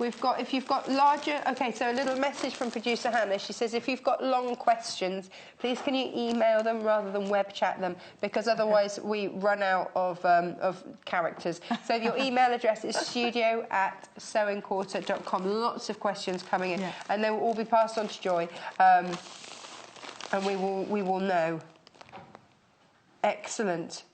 Do not pre-wash. Right, the tape. Let's have a look at the tape. Very popular. If you've just joined us, this is an absolute lifesaver. So we've seen that wadding does vary enormously in price. But here's the thing. I know you're going to want to use every scrap that you've got. And this means that you can do it. It's sort of bandage it together, basically. Yes. And that's all you can do. So a lot of you multi-buying this. I didn't know it was a thing. It was something I needed. Didn't know it was a thing. Somebody has known it's a thing and made it for me. Brilliant. So £7.95. RXEQ71. That's for your wide then. And then your narrow one down there, 3/4 of an inch there, £5.95. Joy, I can't believe we're out of time. I told you. When I looked at the show, I didn't know what we were going to talk about, and the hour's gone. Boom, gone. Thank you so, so much. Welcome. I will see you again very, very soon. Yes, I'm Thank back on you. Sunday. Follow us on Instagram. Search for our Sewing Quarter page and follow us to get our latest posts.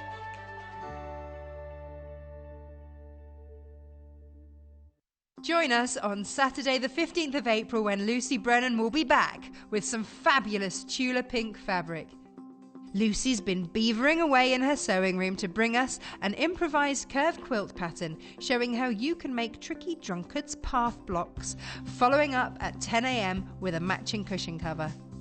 So join Lucy and Tula pink fabric on Saturday the 15th of April at 9 a.m. and 10 a.m.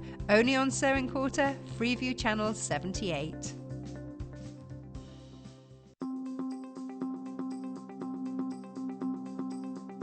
My name is Janis Hobbs and I'm a dressmaker. I got into dressmaking from my mother, brought up with it all my life. Never used to like it, but then started doing it more and more. I like making dresses. The more intricate, the better.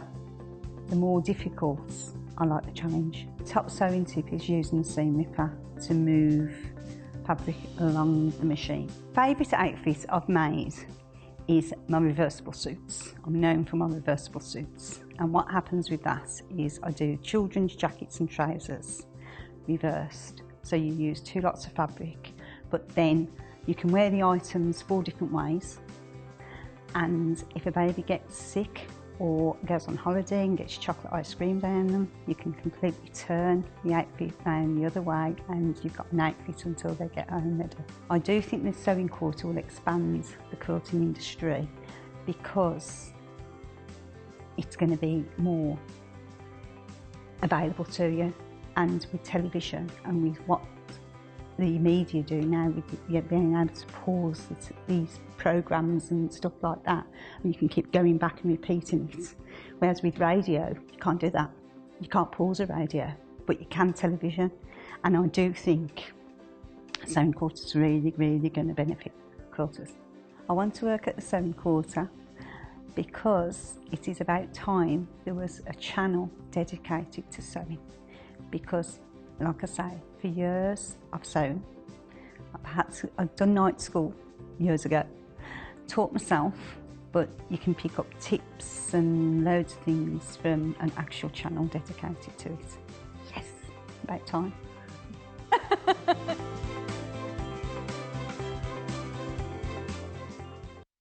When you spend £10 on your first purchase, you will receive this free sewing kit from the Sewing Quarter worth £14.99.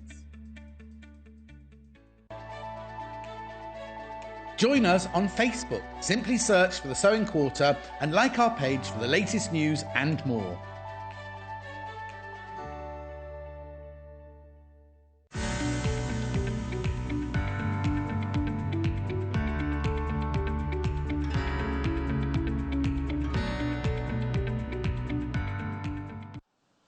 Welcome back. Now, this is our last hour this morning, and we're doing a spot of dressmaking. So all those hints and tips and pieces of advice that Janis was giving us in our earlier hour, we're now going to see demonstrated. So it's all about the dressmaking.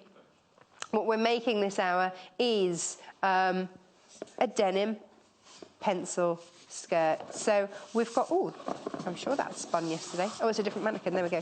This one here, this is a size 14 that we've made here. But I know sizing is something that interests everybody. So we've got 2 different options. We've got from a size 8 to 12 in patterns, and then we've got from a size 12 up to size 20. So we've got 2 different bundles, depending on size. We've then got 2 different bundles depending on which fabric you would like. So let's go through the bundles and try and make this really clear for you. So in each bundle, everything that you need. This is the pattern that you're going, oh, there you go, there's everything. So you get the pattern. Now the pattern is only available from us in this bundle, so it can't be bought separately from our website. It's only available in this bundle. So you've got the pattern, you've got a whole packet of hooks and eyes. So you've got 14 sets in there. You've also got the zip, you've also got the thread, and you've also got beautiful ribbon in there. You've got 4 meters of that. Gosh, beautiful ribbon. And then you're also going to get, excuse me, all the fabric that you need to get going with this. Now that's a size 8 to 12. If you want the next size up, there's no difference in price. Don't worry about that. So the next size up, exactly the same in the kit, but the pattern is different. This goes from a size 12 up to a size 20, and that's $42.95, so same price there. LPGC 27. Because we've bundled it, there's a little saving in there for you as well, apart if you were to buy this all separately. So that's for your beautiful painterly fabric. Now let's just talk about this. This is your art gallery fabric. What they've done is a modern twist on that American denim classic, and I'm just going to waft this around so that you can see it. We normally think of denim as being very heavy, and you know, panic about what needles to use and all those sorts of things on the machine. You don't have to worry about this because it is it's like cotton. It is cotton. It's 100% cotton, but it's got the denim. Oh, this is wow. Okay, so. In fact, let me just drape it over her. There you go. Bit mean, but there we go. But you can actually see how beautifully it drapes. So it's not a rigid denim that we're talking about here. You're getting 1 meter in this kit, which is plenty for whichever size you're going for. It drapes absolutely beautifully. So you're going to work with this like a normal cotton fabric, okay? So you don't have to, yes, it's denim, you're going to get that denim look, but you're not going to have to worry about it. So Art Gallery started as a company, I think back in 2004, and they just wanted to bring modern classics, but never, ever, ever compromising on quality. So we know that as soon as we get this fabric from Art Gallery, we know that this is going to be a fab quality. You're going to be able to wash and wear this, and it's an absolute joy to work with. So let me give you the other fabric option. Again, the other fabric option is going to come in both sizes as well. So we've basically got 4 bundles on the show. So this is the smaller size for you up on the screen. There we go, $42.95. So again, what's lovely is that it doesn't matter which size you're buying. It's exactly the same price. It's the only difference between the bundle is that you just get the different size pattern. That's it.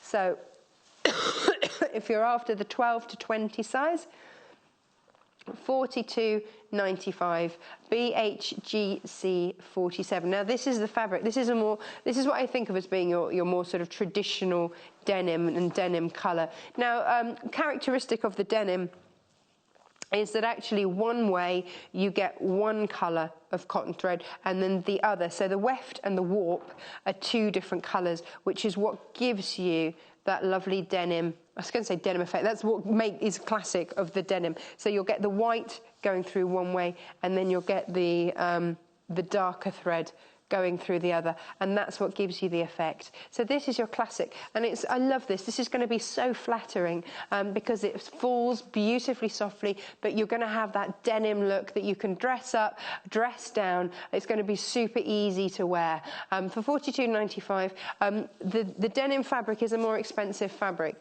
This is coming in, I think it's like around £11 or £12 per half a metre. This is a more expensive fabric, but you get what you pay for, and you're getting a durable quality in a soft, lovely cotton drape here. So $42.95, BHGC 47, and this big reveal is what that's what we're making. Can I give her a little lift so that you can see? It's a really nice length, actually, very flattering length on this. I'm going to take the pattern so that we can have a look at the sizes, because we all know, hello, well, we all know Janis, hello, Janis. It wasn't really what I was going to say. We all know, Janis, that sizes vary enormously from pattern to pattern, so I'm going to give you the sizes. Okay. Oh, you can make a flared skirt. Oh, there's lots of options. There is. All right, sorry, I digress. It's so pretty. So you are a size, and this one starts from, let's start with the little itty-bitty-bitty one. And this goes from a size 6 up to 12. You are a size 6 if your waist is 23 inches. Only. My waist has never been 23 inches. When we were 12. And so if you're getting this, if your waist is 23 inches and your hip is 32.5, up to a waist of 26.5 inches and a hip of 36 inches. So that's the small. So on your screen at the moment, both of those are the smaller ones. This one here, the painterly, is the one with the paint pattern on. Yeah, and then floral painted, but paint effect. Yeah. That's why it's called painterly. And then down there, that's your indigo shadow. That's the other one. That's like your classic plain denim there. So if you are 23 inches up to 26.5 inches in the waist, firstly, I salute you. And secondly, gosh, no. No. If you are, if you're like me and you're not like that, then size 12 is 26.5 inches up to 34-inch waist. Hips, we're looking at 36 inches up to a 44-inch waist. What I love about this pattern, Janis, look how flattering this is. What a lovely length. Pencil skirt. How many times do you hear, you know, women say, "Oh, I don't like my knees covered"? Yeah, it is. It's lovely. Covered. It's a lovely skirt. This is the longest one I made here. The one I made up was the longest one. Right. This one is B. So this one is just probably below the knee. Now, you've got 4 different versions of this. Yeah. Now, what you made this as a size 14. Yes. So that's a 28-inch one. Yeah. Oh, that might fit me. Might do. Let's try. Might give that a go when you're doing something. I might try and wriggle into it. Flattering style, the pencil skirt. Oh, the old pencil skirt. I love it's never gone out of fashion, has it, Janis? The flared ones. It's a bit sexy too, isn't it? Fatter, if you know what I mean. Yeah. You're a bit stocky like me. I'm better off going more, you know, pencil-y than... So. No, let me show you. This is a size 14 in the longest length. Yeah. Look at that. Isn't that beautiful? And you can see the... It's a classic. But it's a Vogue pattern. And what Vogue pattern You love Vogue, don't you? I do, because they do... Look at the top detailing. Stitching. They do top stitching on the seams to make it more, give it more to it. Do you know what I mean? See the top stitching here and there. It's just beautiful. Now this one, I didn't. Now, of course, obviously, we've on. managed to match the thread pretty much exactly. Yeah. So that's really tricky for you to see. You're getting the thread in there, but there's nothing to stop you from using a bright orange thread, is there? No. If you want that denim, that classic denim look. Yeah. Now this is down here. So this is your 12 to 20 size, and this is your indigo shadow fabric. Love this. $42.95. And look, you see, you've even got the Grosgrain. You've got the grosgrain ribbon in there. But what and then you've got your zip. And the hooking arm. It's all coming in the bundle. It's all in there. Nice. Didn't finish doing it that well. But on the actual inside here, what I did on the seams on this one, because I use an overlock. I'm very much into overlocking. But what I did on here, because to me, it's got to be as good on the inside as it is on the outside. Do you know what I'm saying? Yeah. So if you look at the zigzag seams I did on this as well. Yes. So it just looks... So that's your zigzagging, but on this one, the one I've part made, I've done the overlocking.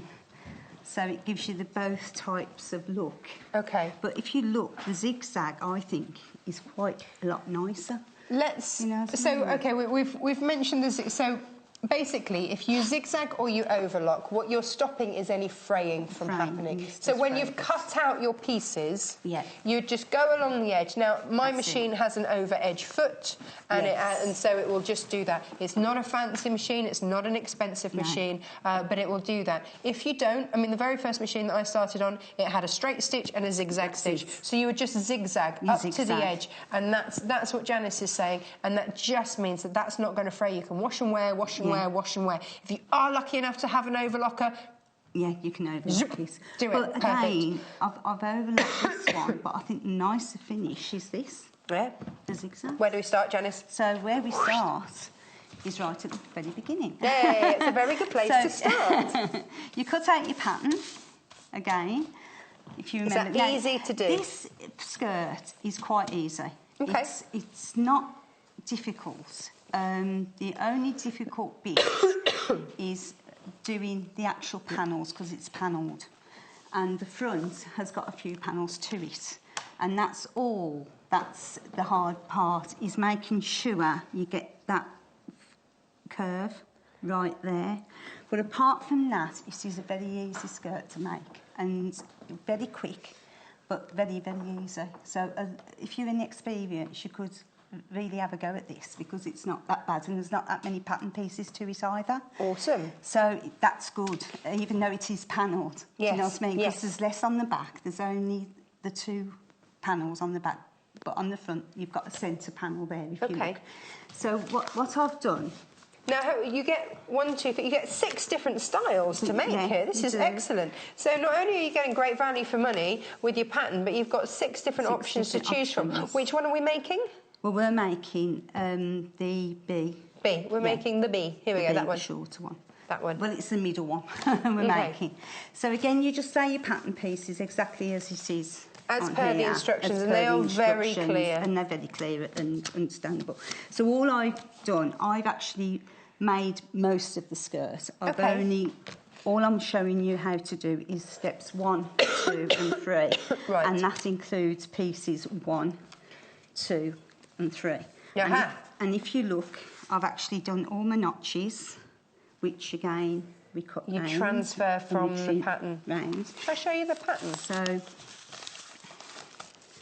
So I think we've done enough sewing shows now to know that when you copy the pattern, if you see a notch, copy it onto. Now, you like to notch outwards. Some people just do a little cut in. I like that you notch outwards because then you can see it. So, for example, on the pattern here, where you see that. That's your notch. Oh, right on that crease, of course. Then that's your notch, and you would just transfer that onto your material because that means that's going to match up somewhere else. Yeah. Another notch there. So follow your pattern. Transfer everything that's on your pattern onto your material. That's never being folded again. Right. So the first thing we do is put number 1, 2 and 3 together. So we're literally going to do. So which parts of the show me, Janis? Which part of the show is which part of the show? Which part of the skirt is this? Skirt is the front bit, and it's that bit. So it's number 1, number 2, and number 3. That's number 5 in the middle. Okay, so these are the side panels. And these are your side panels. So I've actually on mine here, if you look, it is the front of the skirt. That's the back where the zip is.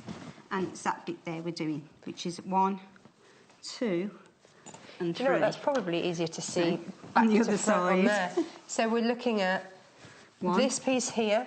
That piece that there. piece. And that piece there. Excellent. So, and we're doing that side. Okay. So I'm with you. So I kind of want to try that on and see if it's going to fit. Go and try it on. So all we do is match the notch, pin it. So notch to notch pin. Notch to notch pin. Now I'm going to see what seam allowance they're telling me. Now, lines are shown. Line shows are cutting lines. However, 5/8 of an inch or 1.5 centimetre seam allowances are included. Excellent. See, when patterns first came out, when I started sewing, you had to add on the seam allowances. Gosh, yeah. And you didn't have any of those fancy schmancy tools that we had at 9 o'clock. And that's why I've always made two. And it's not the right thing to do. Okay. So it's a different world now. So all we do is sew on the 5/8 seam. Bear with me just one moment. Let me just give you these details again. So we've got your Vogue skirt sewing patterns. This is your 12 to 20, and this is in the other option that we've got. So this is your Painterly, which is that gorgeous floral pattern. So that's $42.95. They're all $42.95. You're getting a metre of fabric. You're getting, and this is expensive material, this one, because it's such fabulous quality, and it's that denim as well. But it's light for summer, so it's that denim look, but light for summer. Absolutely perfect. So $42.95. You're getting a lot of ribbon. You're getting 4 meters of ribbon. You're not going to use that all up in one go. You're getting. This is what I love about our bundles. They're increasing your stash all round. You get the zip that you need. You get 14 hooks and eyes, and you get a thread that's why we're struggling to see the thread, because we've matched it so well. We are a victim of our own success there. That is okay, so the 12 to 20 is your larger size. That's on the left-hand side of your screen. On the bottom is the plain fabric. I say plain, that sounds awful, isn't it? But your normal sort of denim-y type fabric. Down the bottom, $42.95. They're the larger sizes. We've just had a little bit of confusion over sizes, so I just wanted to make that really clear. These are both the larger sizes, the 12 to 20. So this is going up to a 36-inch waist. Is it 44-inch hips, I think I said? 44. Yeah. Yeah, Beautiful. Good job. So we start to sew. We've notched to notch, pinned, so we're and just off we going to go. literally sew. Do we go backwards and forwards to secure that? Just secure.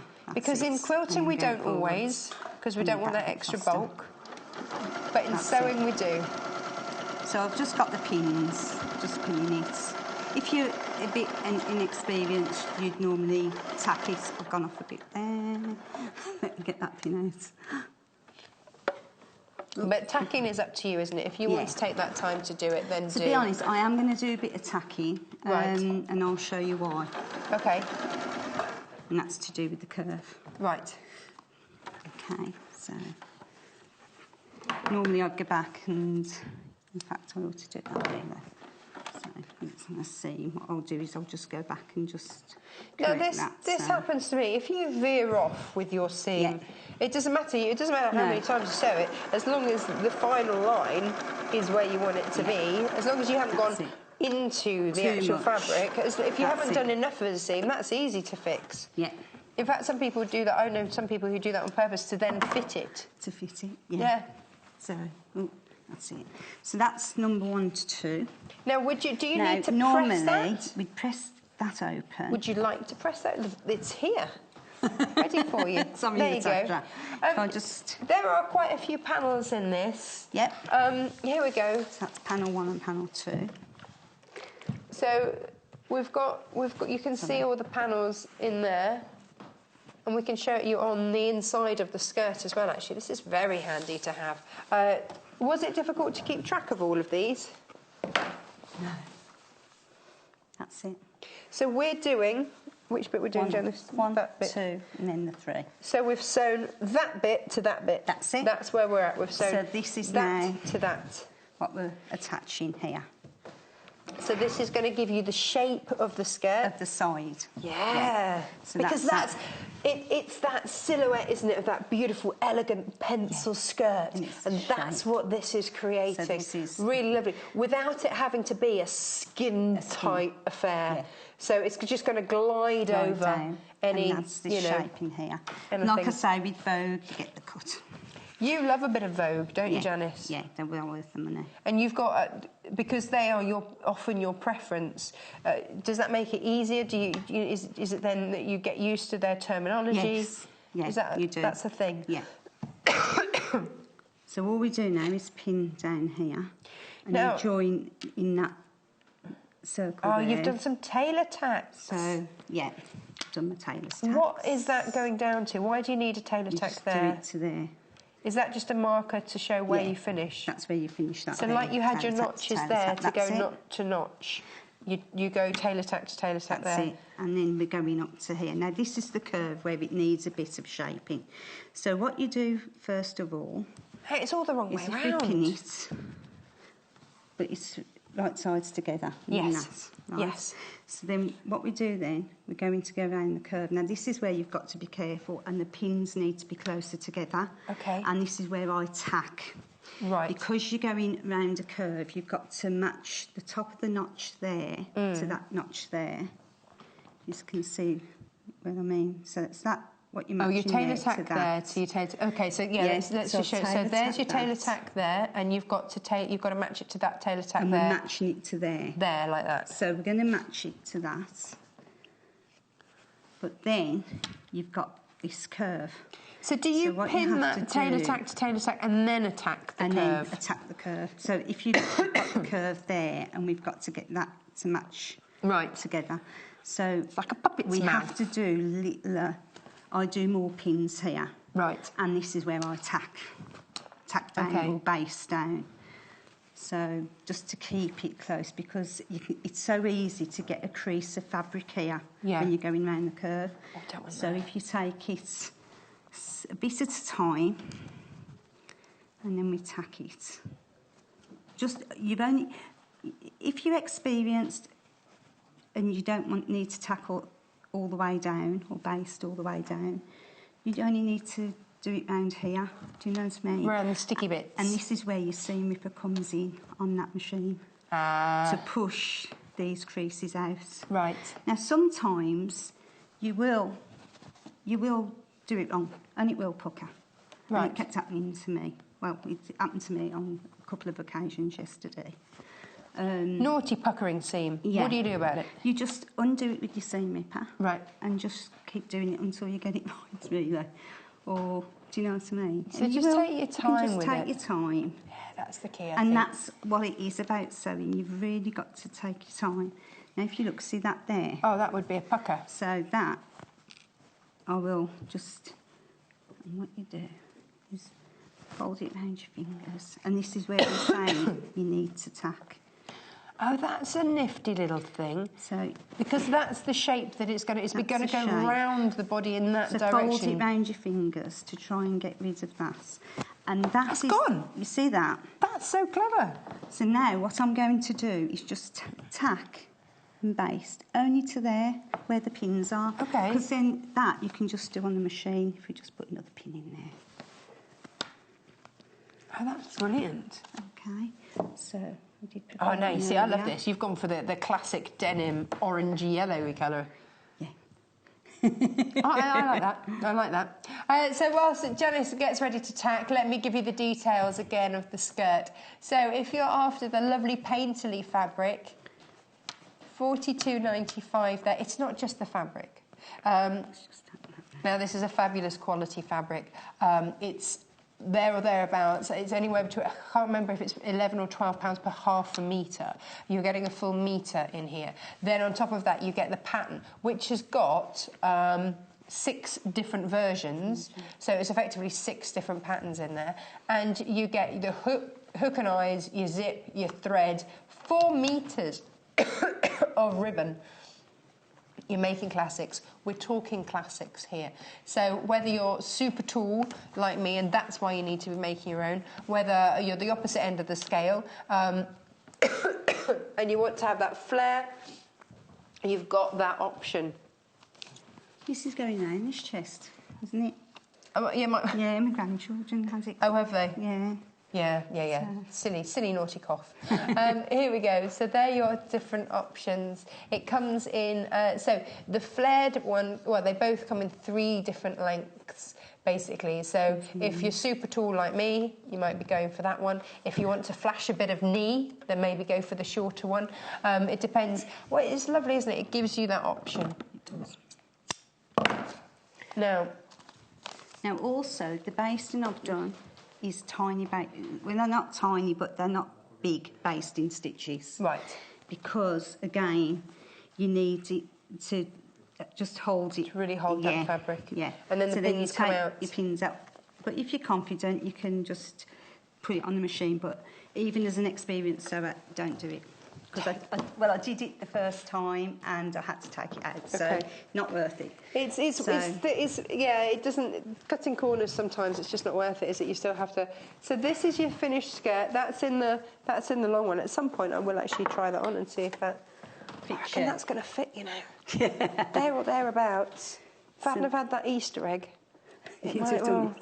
That's lovely. So then So this is the bundle that we're using. So this is the indigo shadow. That's the denim in there. So we've got both sizes on the screen for you there. We've got the 12 to 20 up on the left-hand side of the screen there, $42.95. Again, what I like about this, there's no difference depending on size. There's no difference in cost. $42.95 per bundle. And if you'd like sizes 8 to 12, then down the bottom there, KIGC 59 for down for your 8 to 12. So your smaller size, BHGC 47 for your larger size. That's for your indigo shadow fabric. So basically we've got 2 different fabrics in 2 different sizes. So we've got 4 bundles in total. Let me show you the other. Are we having a look at the other one? No, sorry, we'll get to the painter. We'll have a look because Janis is raring to go over here. Again, I've got it set at the 5/8 marker, got the seam ripper, got the needle down. So you do a couple of stitches, and if you look, see how I've just pushed that to this is your trusty unpicker, isn't it, that comes into its own. Back. And then if we just go down and just push the creasing out as you go along. Then if you do get a bit of a pucker, you just stop it, lift the foot up with the needle down and just manipulate the fabric, and that's what you do. So here now, see that crease I've got there? Yeah. You literally needle down, lift it up and then push that fabric where your fingers can't get into the back. See how I've pushed that crease out the back? That's why you need it. That's why you need that seam. And then that has got rid of it. Can you see what I've done? Yeah. Now sometimes you will get a puckering, but all you need to do is just unpick it with your seam ripper, just that 1 little stitch or 2 little stitches around it, and then just manipulate it again until it gets right. Excellent. So we're going to leave you doing that because it's so intricate. We've been asked for the waist sizes. Now, excuse me, horrible cough. So the larger sizes is a 12 up to 20. So if your waist is anywhere between 26.5 inches up to 34 inches, then the larger size one is for you. But if your waist is 23 inches up to 26.5 inches, then go for the smaller one. Let's have a look at hips. Go for the larger size if your hips are anywhere between 36 inches and 44 inches. That's your larger size. Anything under that down to 32.5 inches, get for the smaller size. Does that help? And also, can we say hello to who? To Connie. Hello, Connie. Hello, Connie. She's watching from her iPad in hospital. Oh, no, we're from hospital. Oh, well, we hope that you feel better. Hope she's okay. Gosh. Now, if you look, see now I've done the classic there. I've caught in. I've caught in. No, you see that happens, doesn't it? So it does happen, you see. So again, with the seam ripper, we need to just unpick that bit there. I'm going to leave you to unpick. Okay. And I'm going to take you over here to show you the bundles that we've got for you. So, we're making this. Here we go. Actually, there we go. Which is the easiest way? This is the skirt that we're making. And this is the fabric bundle pack that we've got for you today. This is your indigo option. So $42.95 BHGC 47. That's your larger size. So your smaller size coming across the bottom there. KIGC 59, and it's this. I love this fabric. It's your classic denim, isn't it? So you can see these are the side panels that we're doing here. And the reason that Janis has picked this is because the trickiest part of this is getting that curve right. And you can see here she's done it absolutely beautifully down there. And again here, and that's going to give me that whoosh. The thing with this is that if you want a denim skirt for summer, if you still want to look elegant and you still want to have the joy of a denim but lighter weight, maybe it's for your hollybobs, you know, then it's perfect. Absolutely perfect. Really lovely. And denim, of course, goes with everything. So a really useful one to have, but it's a lightweight, so you don't have to worry about changing the needle on your machine. You don't have to worry about manipulating a much heavier fabric. That's why we've gone for this. It is a more expensive fabric, but so worthwhile using. The effect that you get, the finished item, absolutely lovely. Now that's one of the fabrics, but let me show you what you're getting with each of these bundles. Every single bundle is coming with your zip. There you go, that's your zip. Now this is a 18 centimetre or 7-inch zip. Now we were saying yesterday, if you look at any zip from commercial fabrics, YKK is generally the manufacturer. So a top name zip there. The zip is dark blue. So of course it's, oh, can you not see on your screen? There you go. It's a dark blue zip, so it's going to blend in with that denim, a treat. And then again, talking of blending in, this is why we're struggling to see the stitches on it, because we've matched the thread so well. You're getting thread. Now this again isn't available individually on the website, it's only available in the bundle. And here we go, then you've also got 4 meters of your grow grain ribbon, which is, let me show you, that's on the inside of the skirt. I just throw everything around the studio, there we go. So your grow grain is round the waistband, the inside. So a very professional look, giving that reinforcing round the edge there, on the inside of your, now, inside of your skirt. Let me show you as well. I'll just pick everything up that I've knocked down. You're also getting 14 sets of hooks and eyes. You're only going to use one. They are rust-proof brass. They're, and they also come in a handy little resealable box. So just pop it in with all your knickknacks. And there they are. So 14 sets of those. So that's what I mean. We're giving you ample. You get loads of thread. So each time you buy a bundle from us, you're boosting your stash. You're not going to use all of it in one project. So you've got 4 meters, unless you've got a 4 meter waist, in which case the pattern's not going to work for you. You're going to have loads of ribbon left over, loads of hooks and eyes left over, loads of thread. So that one is the one that we've made the skirt out of. This is the other one. This is so pretty. Imagine this with a little white top for summer, or you could pick out that mint. And there's a pink in there. And there are so many different colours that you can pick out for your tops. Really pretty, pretty fabric. And again, this is going to drape beautifully. It's from Art Gallery. They insist on brilliant quality, modern day denim fabrics that are wearable and easy to work with, and that's what we've got here. That's what you're paying for. LPGC 27, but look at that, isn't that beautiful? Across the bottom is your smaller size, that's MXGC 78 for your size 6 to 12. If you're after a size 12 to 20, then that's on the left-hand side of your screen. Look at that, lovely. So you can imagine that, can't you? All draped round, lovely. Right, what you doing, Janis?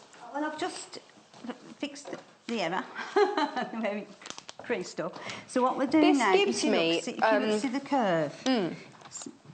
See the curve there? Or there? Right, so what you have to do now is just snip it into the curve without cutting into the stitch. Yeah, I was going to say, because it's not, yes. So what you do, just get your scissors or small scissors. Oh, can we use the little Fiskars ones? Because these are my favourites for this. Aren't they? Again, it's ambidextrous and spring-loaded. Spring-loaded, that's the word I was trying to think of. So all we do, snip into the curve. In fact, we could start from the top. Now, what Fiskars so popular today? These are next on my list. I was who was it the other day that came in and said, "Have you got these? Have you got these? Can I use these?" Because we only use things on the show that we've got in stock. Yeah. And so she was. I can't remember who it was. Can't remember which guest it was. But she was absolutely thrilled that we had these. And I said, "Whoa, whoa, whoa, whoa, whoa, whoa, whoa, whoa." I'm going to quiz you for a minute. I said, why are you so desperate to use these, to have these to use on air? She said, because I use them all the time. She said, not only are they incredibly sharp, they're a great length, they get in and snip everything. She said, and I'm also, she said, sometimes with the smaller ones, you're trying to get your hands into little iddy holes in the scissors in your little embroidery snip. She's like, that's not the case in these because, so I move that down, it's spring-loaded. So there's no having to faff about trying to get your fingers into any hole. It's just there. I said also you can get in that way as well. You know, if you imagine a normal pair of scissors, you'd be trying to get in there, or you'd be awkward trying to go that way. Here, you've got the joy of any angle you like getting in there. These are brilliant, and they are super sharp to the very tip. Yeah, get good quality scissors every time. Every time, $13.95. VFGQ 64. Anything to make your life easier. It is all about making your life easier. Now you've snipped that. Yeah. So is that now going to sit more, more easily? Sit easy as you go round the curve. Do we have to iron that? Yeah, press it open. Right, okay. So if I can... Go on then, let's dance, Janis. Let us dance. So if I just go down... Are we pressing or ironing? You would normally press it. So... Because I always press on cloths as well at home. Oh, do you? Yeah. Okay. Because... To be honest, I always press on the inside because you get the shine, don't you, on some fabrics. Ah. So if you press on the outside, like of jeans and stuff like that, you can get a shine, and that's what it is. Is that what causes it? Yeah. Oh, look at that. Yeah. Lovely. So that just needs a bit more pressing there. Isn't it beautiful fabric? It is. It's a lovely fabric. It's a lovely lightweight denim. If you're just joining us, we're making your classic pencil skirt. You can make it absolutely to fit you perfectly, to just skim around those curves. It's gorgeous. So we've had a question. So that's now you. Oh, here we go. There. If you know So what I mean. Okay. So, shall I do that on here because then we can see. So this is going to sit. You're taller, you see. Right there. I know. But that's where it is. You can see it's just coming down the hip and just sitting nicely on that curve. That's why you have to go to the effort of getting that curve in, so it's going to slink over your hips. Yeah.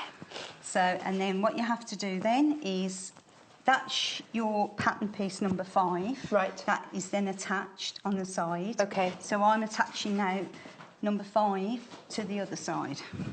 Okay. So we've just made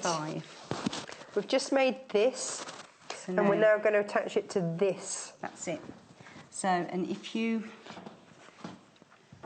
attach it with your dart, not your dart, your notch. So, yeah, the painterly fabric is the one that Janis is using. That's the graphic that's just... Look at that. So matching notch to notch. Oh, we've got another question, Janis. Yeah. Hello. The largest size you can make is the size 20, yes. Okay, no, there's enough fabric. What we've done is we've made sure that for the largest sizes as well, there's enough fabric to make the largest sizes, because that wouldn't be fair. No. Could you imagine? Wouldn't be fair. No, it wouldn't. No. So that's what we've done. We made sure there's enough fabric in there for the larger size as well. Yeah. Very slimming skirt this is as well. Because what you have to realise with this denim fabric, let me show you. You get a metre, but this is extra wide. Okay, so selvage to selvage. Look how wide that is. That's nearly my wingspan. That's really, really wide. So you're getting an awful lot. So for the smaller ones, you know, you can cut it one way. For the larger sizes, you can cut it the other. But that's true of both of these fabrics, is that they are very wide. They're both from Art Gallery. They are very, very wide fabrics, which is why you only need a metre in there, which is great. So you see, look. Imagine, look, there you go. You can put 2 of me in there. Did you have much left over? Not really, no. No, not. So there's enough. So you know, you get enough, but you're not going to have tons left over. Lovely. Enough to make the skirt really, but you don't want too much fabric sometimes either, because it just sits around your house doing nothing. And if you're like me, I have a hoard of bits of fabric. Janis, you are not a hoarder, are you? Secret fabric hoarder. I gave my mum all this wool because I've got wool and I've got bits of wool. And I said to her, Mum, she said, can I make something for you? I said, oh, make me a cushion. I said, and just match any of the wools together. Yeah. And just make me a cushion out of all the bits and pieces, just to get rid of them. And that's what she's doing. Oh, bless her, bless her. $42.95 for any of the sizes, any of the bundles. It's one price, all show. They are your 2 largest sizes there, but we do have the smaller ones. Check out the website. So if you're anywhere from a size 6 up to a size 12, then the smaller size is for you. Now, we've had a message saying, Janis, you're fabulous. Thank you. She said dressmaking is good for the soul. It is. Who's that from? It is, definitely. That was from Diane. Thank you, Diane. Oh, hang on. Here we Other go. way, yeah. Here we go. That's it. Lovely. So now we've attached the number 5. So you've got your fronts. So that's your fronts. And so your pins, you take your... let's take these pins out. Doesn't it? Yeah. I'll take the pins out. That's it. And then what we've got to do, we've got to join... This is coming together. Hang on. The centre back. Well, I've done the zip, this. you see. So that's it. Hang on, Natasha. Let's get it right on you. Sorry, Mum. That's your side. Sorry, Mum. That's your back. Yeah. And that's... If I didn't have my microphone... If you didn't have your jumper on, that's nice. It looks lovely. That really looks nice on you. I like that. Thanks. If I didn't have my microphone and everything in my back pockets... Is that the same size as that one? Yeah. And it's too small for me. Oh, Janis. I know. I'm a size 16, 18. But you could. But hang on. You'd be able to make it though. I'd still be able to make it. Yeah. Oh, I intend to. Because it's a lovely skirt. It is lovely, isn't it? So really all you've got lovely. to do then is make sure you match up your notches, but also make sure that the curve there, if you can see, you match up with the curve here. Seam to seam. So that you try and get it to really match. Yeah. Do you know what I mean? Like pattern match, or if you can. And then sometimes your notches can be a bit out. But do you know, I'm not far out. A smidge. Not far, but...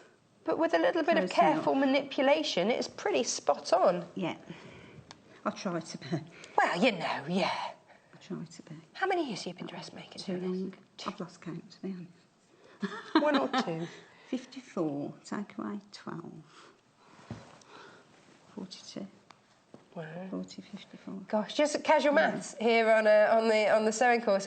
Because, of course, that is your other life, isn't it, as an accountant? Yeah. So, the 2 sides, the multifaceted and you know Janis. What? But if you think about accounts and you think about sewing, it's putting a jigsaw together. Do you know...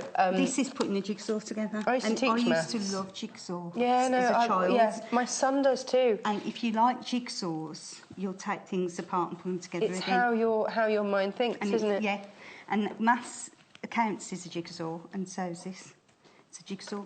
Awesome. And that's the way I look at it. This is a more fun jigsaw, though, to be honest. But... So again... This is it. I mean, with your sewing and your quilting and your dressmaking, when I used to teach maths and the kids say, oh, miss, there's no way we're ever going to use this in life. And you do. All your life. If I'd have known about quilting like I do now, I'd have had all my classes quilting. Well, it started with French curves, then the rulers and that. Yeah. They used them in architects use them, because I worked in an architect's doing accounts. And architects use curves for all their drafting. Do you know what I mean? So you never know when these skills are going to come in. Yeah. I think, I wonder how many, because how many people out there think they're rubbish at maths, but actually are whizzes with quilting and things like that. And you think, actually, you're amazing at maths. Yeah. You just don't call it that. Don't. Yeah. You just haven't called it that. Yeah. It is. It's such a skill, and I'm always so impressed with all of this. It's just lovely, absolutely lovely. And to think we do this to relax. I never even knew you did maths. Yeah, for my sins. He used to. Yeah. That's why I got really excited. just never know when it's going to come in. No, well, that's just it. Education's never wasted. No, do you know my mum says the same? Okay. Now, someone said, could we just... Go No, on, I was going to... You go for them while I'm just finishing this off. We just had a question, just as we both go for them. About the fish guys, what's the question? Oh, they want to know if they've got a safety latch. Yeah, so this orange section here is your safety latch. You see, I like to think of these as a bit similar to your garden shears in terms of you keep your garden shears shut like that, but they've all got that middle safety catch. Then it's spring-loaded like your garden shears. Obviously, don't use them in your garden, for goodness sakes. Don't go all Alan Titchmarsh on me with them. They've got a soft grip either side, because they're ambidextrous, so it doesn't matter which way around you use them. And there you go, a lovely sharp blade from the base to the very, very tip. And you can see it's chamfered at the edge there, so you're getting that sharpness, and so you can get in, really get in there. It opens by being spring-loaded, so the only pressure you're having to put is on shutting it, and then it's spring-loaded. So if you suffer with any kind of hand fatigue, you are good to go. $13.95 with these. Are you a convert to these? Yeah. Yeah. Hide them in, you know, the... the sewing box? The sewing boxes and that you bought earlier. Put them in. Don't leave Matt, your husband will use them. They will. No. The husbands will pick up them and everything. Yeah, and they'll probably do the pruning. It's like with the ironing. You've just done a pile of ironing. The other half will come in and sit straight on it. No. They do. It's the cat in our house. They do. Hugo and HP, they love a bit of that. Your sewing box, if you need your sewing box for such things as this, that's it, isn't it? It's keeping these things. I remember before we had Freddie and Stephen's nieces saying, we couldn't go and live with Uncle Stephen because he's not set up for kids, in terms of they were never allowed to touch his stuff, and that was it. And so if you've got your sewing box, then it's a very clear line. You do not go in that sewing box. It's down there, it's $21.95, and then your kids, your grandkids, everybody knows you do not go in the sewing box. You do not help yourself to scissors. You do not cut thread or anything other than cottons, fabrics with the scissors in that box. I hide everything when the grandchildren come. I have to put everything away. It's so funny. Hey, this is looking good. Look at this. That's your skirt. Ah. So that's your basis. That's beautiful. So what we've got Janis, to do I don't know now, which one I like best. Might need one of each. Yeah, well, might one of each. No? Do you know, but look at the colours in this. Because you've got, you can pick out that pink. So I'm thinking of vest tops, little T-shirts that you can put with it, or a little camisole top, or even if you're going for a little pretty cardigan to go over a white top. Be lovely. With a green. White top, pink cardi. You've got that lovely green. If you're, if you could... Actually, that's the same colour as your top, Janis. Yeah. Isn't it? You could wear your top with that. Yeah, the top with that. Lovely. Floral and then you've got that dots. other blue in there. Nice. But then we have got to top stitch. Oh, sorry, you haven't finished yet. Right. That as well, over the top. So, but yeah. I was busily styling you, and you haven't finished, sorry. I should have top stitched that before I joined the seam. So, but normally, again, it shows you in the pattern to top stitch that, but I'd sooner get on with this. Oh, yeah, with your grey grain. Now, the grey grain... Grey grain me up, Janis. I'll keep saying gloss grain, don't I? But I know, I always call it that, and then I get told off. Grey grain. With the grey grain, we put the zip in, and the way this skirt is, it doesn't have a waistband, which, again, makes it easy for the people who are new at sewing. Okay. Waistbands can be tricky as well. So all you do on here is you attach the grey grain to the bottom. But what we have to do first, we have to stay stitch around it so it doesn't stretch. Tell us about stay stitching. What's the stay stitch? It just keeps it firm and it won't stretch the fabric at all. Okay. And so that's what it really is. So you just stay stitch all round the outside. Is that done on a normal stitch length, or do you increase it, decrease it? Just do it, and you just do it on 1/8 of an inch. No, just normal stitching. And that just so you whiz round doing that. You just whiz round. I'm a bit fascinated by this. And so the finished effect is. Do you want to have a look? So that's what it's going to end up looking like. So that's your inner waistband. It's good, isn't it? So you've got this. You've got that. Which is nice because then you're not having to worry about having a waistband to fit on top of everything else. No. It's just going to slinky slink on. Nice. That's a technical term, producer Hannah, slinky slink on. Yeah. And what I do as I go around the top is slink. I open the seams out that we've... so it's lying flat. So it lies flat, so that when you iron it afterwards, it's all, the seams open out nice.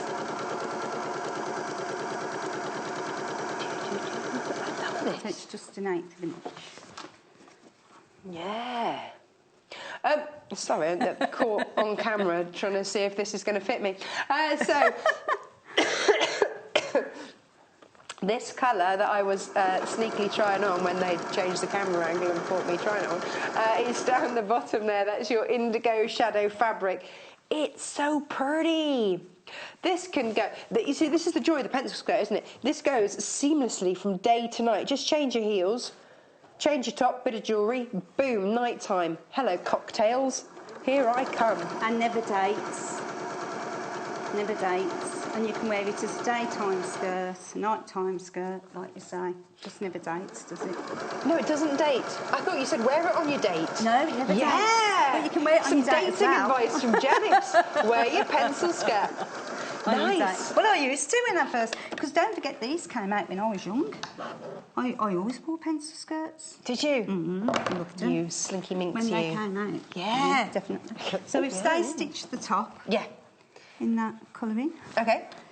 And then what you do, you have to leave enough grow gain so that when we turn it, you can neaten it and attach it to the zip.